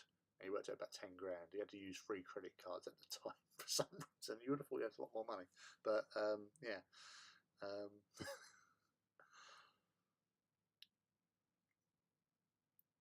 will not post a full photo unless it's a controlled measure. Yeah, the Avatar was a pretty bad one. Some heads rolled on that one. GW pays for it all, and they're very generous. They paid for me to come over from Holland and work at GW and put me up in B&B for 4 months, all paid. There you go. Rob agreed. They fly stuff over the 10-year plus anniversaries and really roll out the carpet. A nice affair. I spent a few days in London on the house. So that's the thing. You're either in it or you're not. And if you're like a proper sort of like team player, built, you know, cut you in half, and you've got, you know, Games Workshop written in there, or Warhammer as it's now known, then that's going to hold you in good stead. And yeah, I've seen pictures from somebody like the little get-togethers when they have like these things, and they do little awards of people for long service and all that sort of stuff. And it is a really prestigious thing, and people turn up for them as well. You know, it's like a suited and booted occasion. One of them I saw, like my friend Ben Prager, when he got one of his sort of long service things. You know, you had like all the staff there, all dressed up to the nines, and they basically had done something in the. It was actually the gaming hall. She like sorted it all out and had all tables and stuff like that, like a proper sort of like awards ceremony sort of thing, all people around the tables and stuff like that. So and he got his little award thingies and whatever. But yeah, they really do sort of do that if you're part of that team. The old conversion rune is fine. Kit bashes are great. It was a conversation where I heard people saying they wanted to proxy their entire Primaris army for a heresy one. If people want to try out the game and not get an army, I have no issue with them using other models. That's fair. It's a try out there. If they were like they can start getting into it. Doing well, painting some legionnaires from Conquest. So they should do with Conquest, and Imperium and all that. They should do a heresy one. My God, everybody will over that.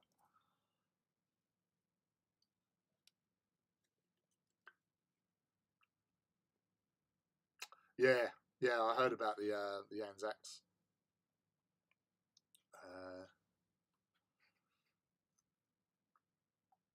Yeah, Robert, it's always my position on it. Proxying to learn the system is a-okay, but I don't know. It just feels iffy when people want to proxy their army forever. Tucked and tail occasions, you get fitted in a fancy dress shop off for the night. There you go.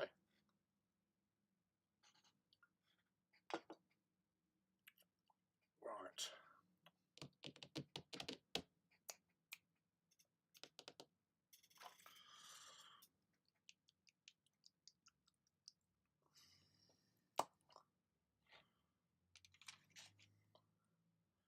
It's a good old conversation tonight. We've covered so much today.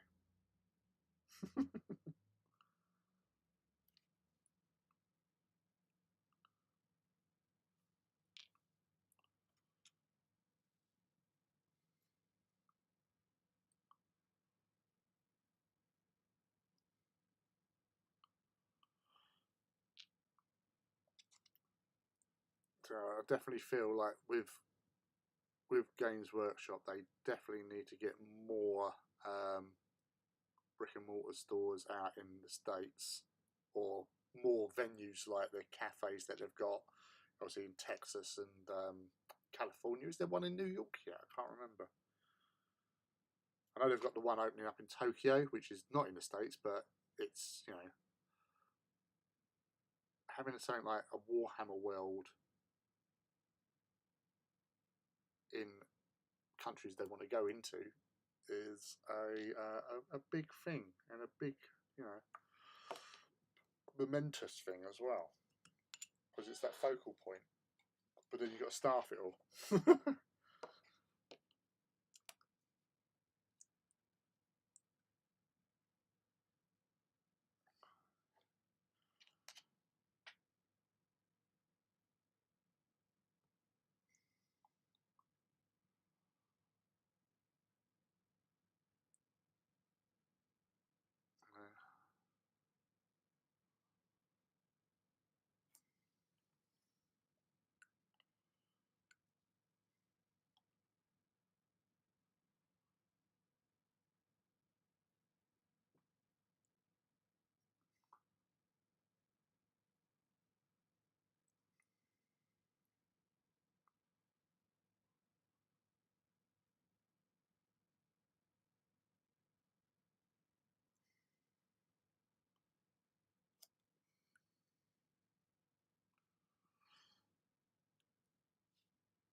Everyone's got to take good with the bad.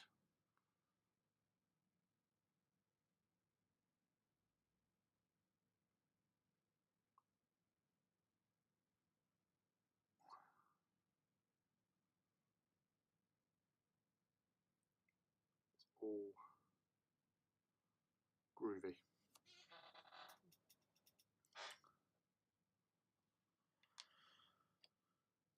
Yeah, there's still sort of like stories you hear where people haven't been treated like fairly, like fair crack of the whip or something like that, or people just sometimes just can't take the pressure, because it is quite a high pressure job, especially when you're like in certain departments in particular, at like Warhammer World, and I know like so where Louise Sugden was doing her stuff. Like Louise is like part of the furniture now, and there's no way, unless she wants to leave, she's there for good, pretty much. Unless obviously something amazingly bad happens, which I don't see happening. But like people like well, I know a Twitter thing, or Instagram, Warhatter, who's now working for Midwinter Minis, where she was like the assistant painter to Louise, for the Warhammer TV stuff, and just emotionally drained by it, and had to sort of leave her own sort of mental and emotional health. So she gave it a shot, and it just needed to step away, because otherwise it was affecting her, the pressure of it.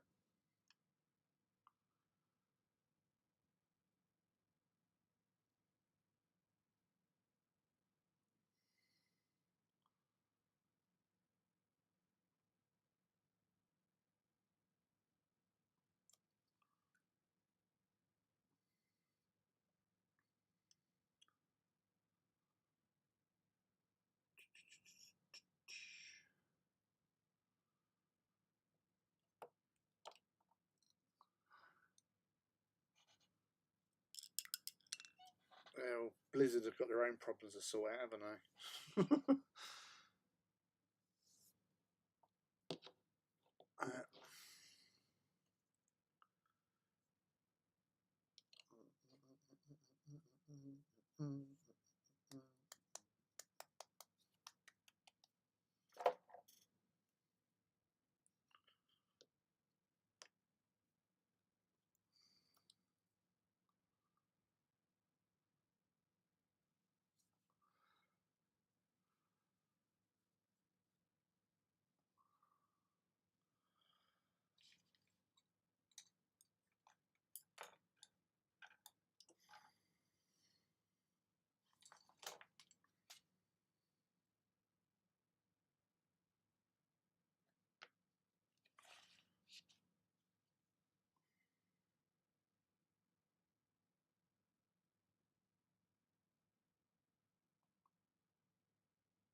Everything has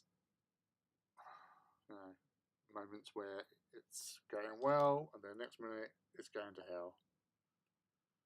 But through tenacity, you can achieve lots of wondrous things. And obviously, not being a dick. That's quite important in my book. Don't be a dick.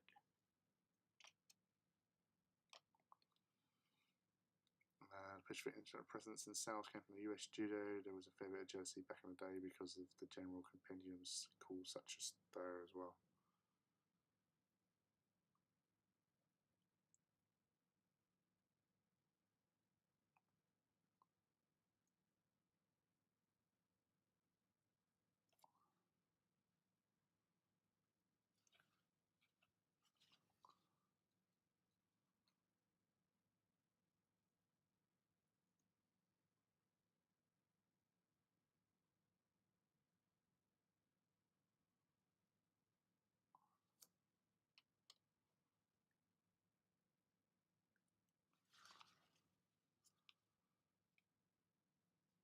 Oh, thank you very much, dude. That's very kind of you to say. I'm probably not a great example because obviously I drink a lot on stream and eat sweets. And occasionally I may swear. But yeah, you say don't try to be a dick to people. It's always a good way to live your life. Be helpful. Oh, sweet dreams, little one. Yeah, I'll speak to you tomorrow about days and stuff. I want to know what I'm doing. Night, night, sweet dreams.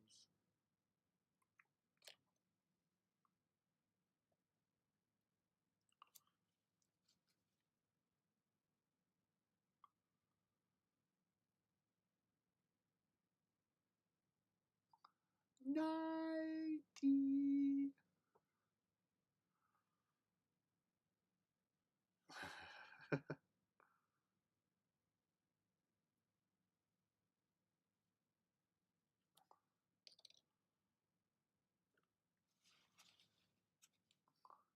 Yes, bad mood ASAP. Night. No, night.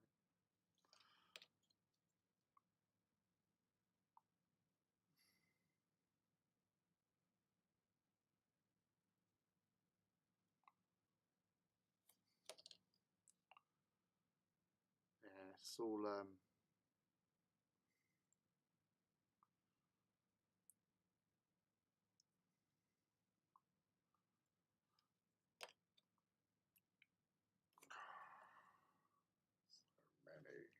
so many horse stars. That I like that, Frog. I like that.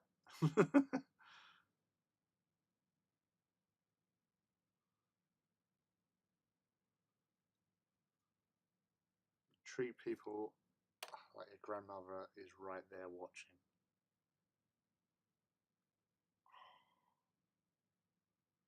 That'd be the worst. Being a dick to somebody right in front of your gran. Oh my god.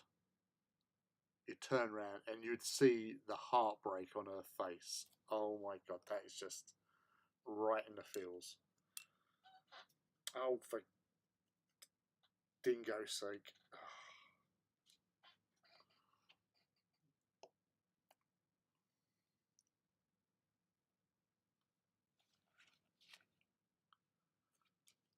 But Granny also served in the Great War.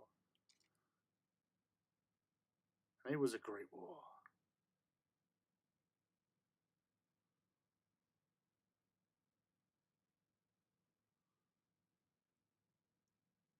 It was a great war because Granny served in it.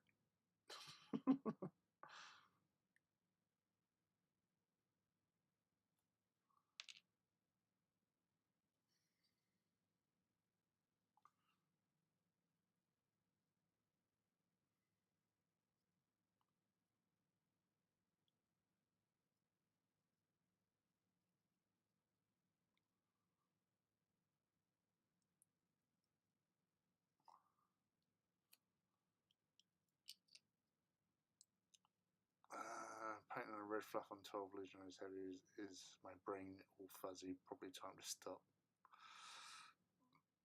Good luck on those Marines. Yeah, good luck with your Legionnaires, dude. And yeah, so what I'm going to do, I think this will probably be the last motion of the evening because it's almost 12. It is almost 12. Yes, it's almost 12. I'm going to get some super glue. Where are you, super glue? There you are, super glue. Get these bolters in place.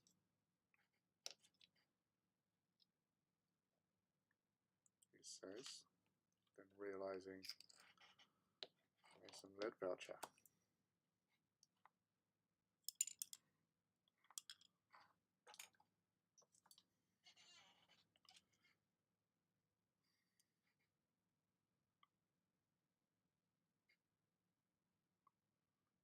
Tidy up those handles.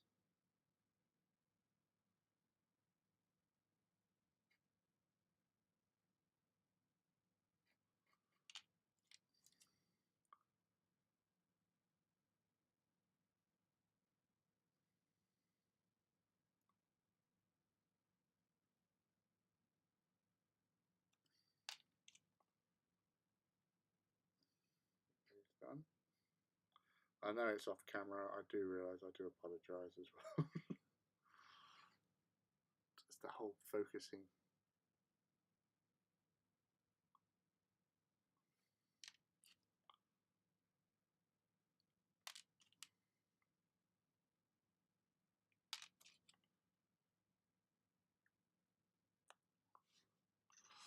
It was a pleasure. Nice to listen in on the background whilst I did some more packing. You're welcome, dude. Hopefully you'll get your move sorted out and then you'll be able to hobby with us another time, dude.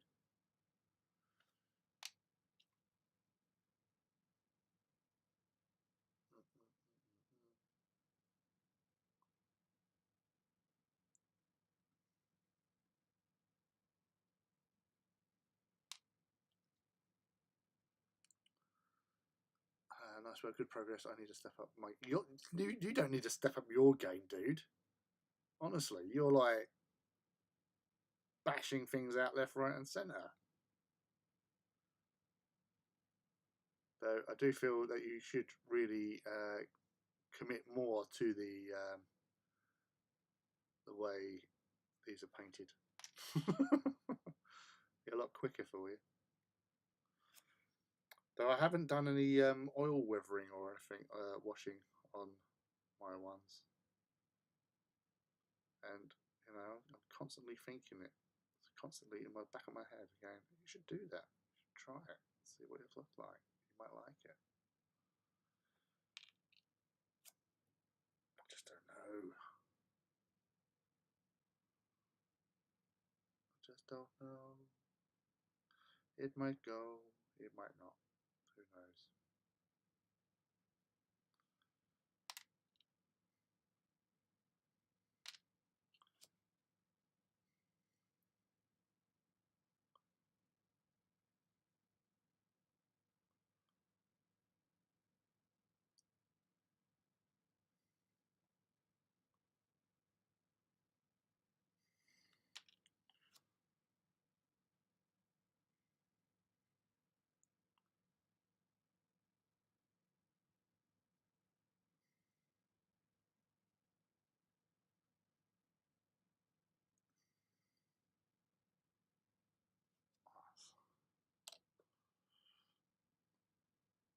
I will do quick oil washes of mine just because I like to do it. Should be pretty quick on infantry anyway.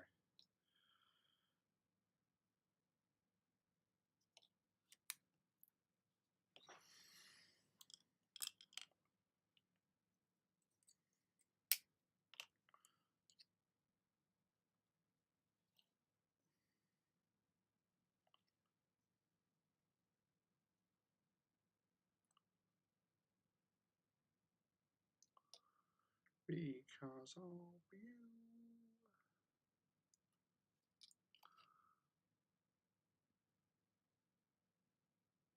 Yeah.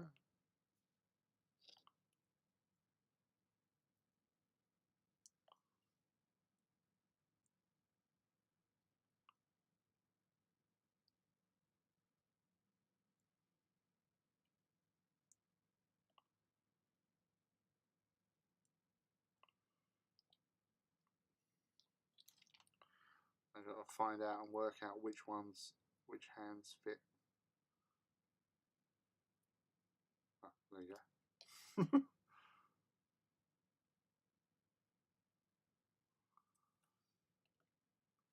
I will build a quick support squad tomorrow. I like the look of the rotary cannons. There you go.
Swirly, thank you. Vibrant.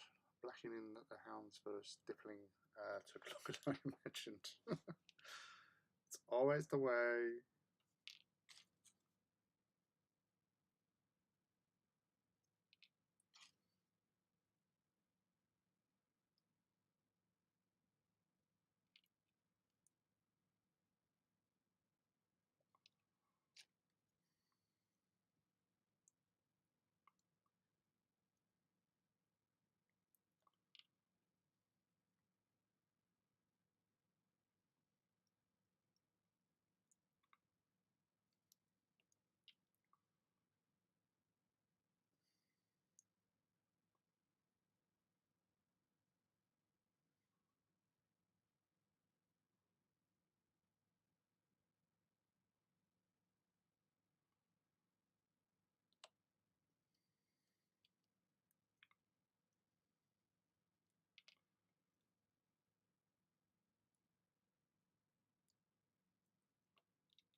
I did actually have the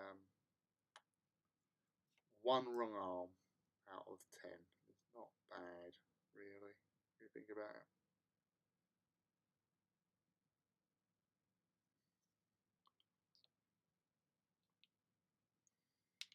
Could have been a lot worse.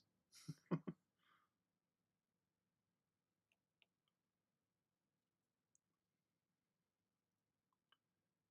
better.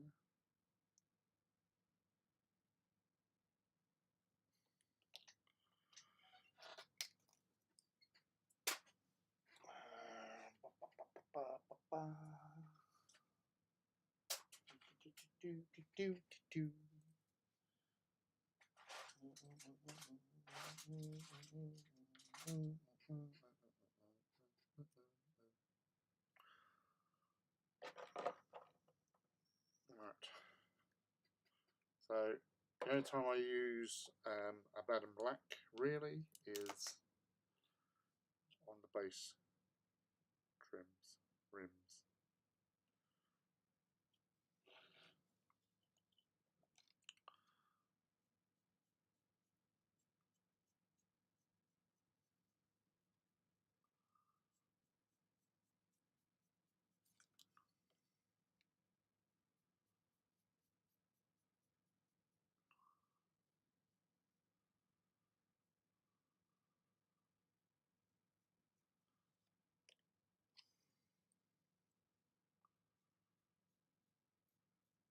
Get these done.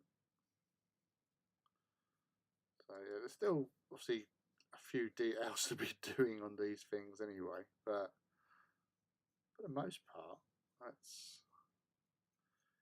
I would say, I think they would technically be sort of tabletop ready. Really, yeah, look all right, usable.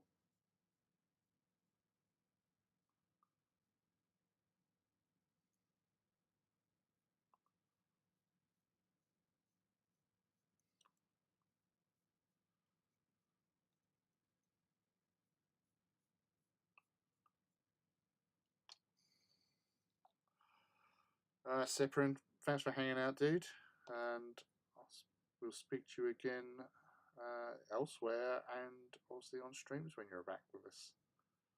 Hope the move goes well, dude. Take it easy.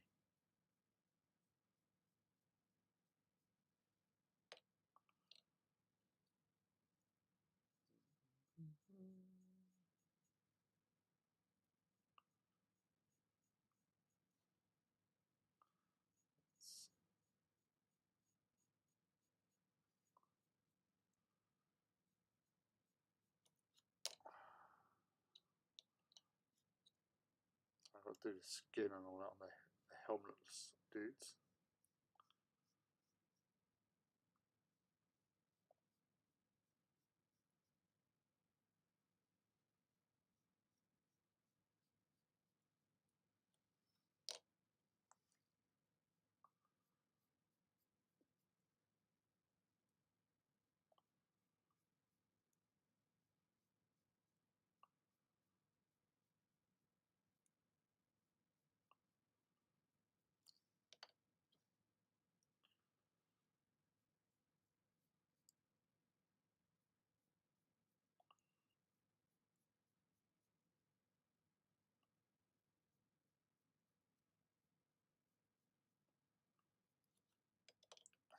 Two more.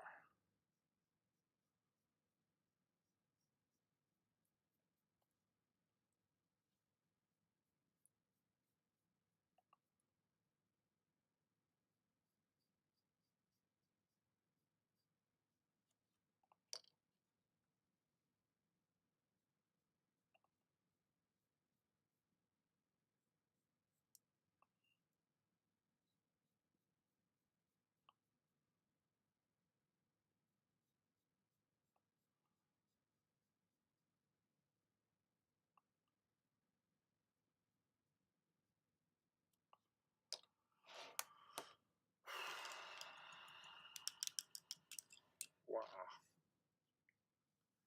Right. Let's get these.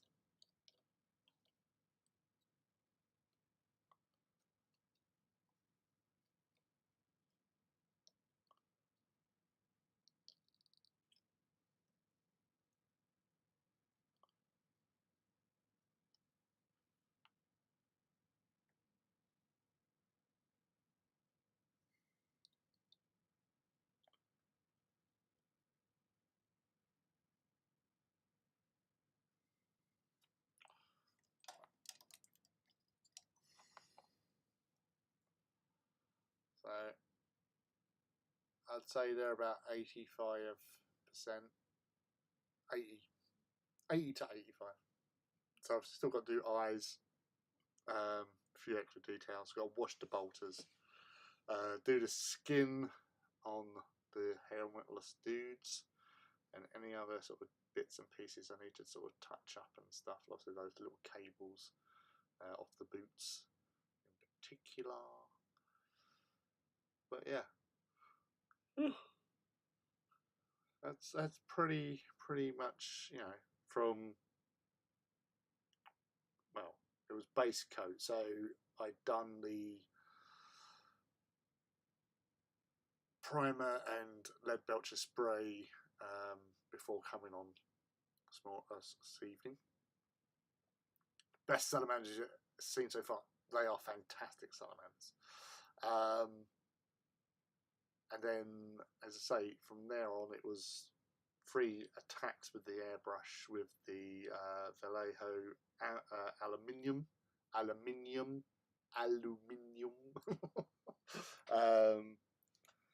then the Griff Charger and the Achelian green over the top, and then it was using the sponging on the iron breaker all over, and then with a fine detail brush doing the doodah bits, the cable bits on the chest, which was then went over with a watered down Drakenhof Nightshade over that, just to fill in those little gaps and divots and whatever. Corvus Black for the gun shielding and the pipes on the back, as well as the undersuit on these guys. Lead belcher around the exhaust ports on the backpack. Not going to focus. Totally not going to focus. Dryad bark for the holster, which I then dry brushed. Now, it doesn't exist as such, but Cathan Brown. It's not blurry, it was printed that way.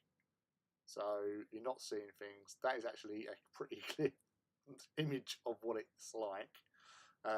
So yeah, that was dry brushed over the, like an edge dry brush as such. But yeah, so there's a little bit more to be done. Liberated gold and a little dangly bit there. But yeah. And that, I feel, is me done for tonight as well.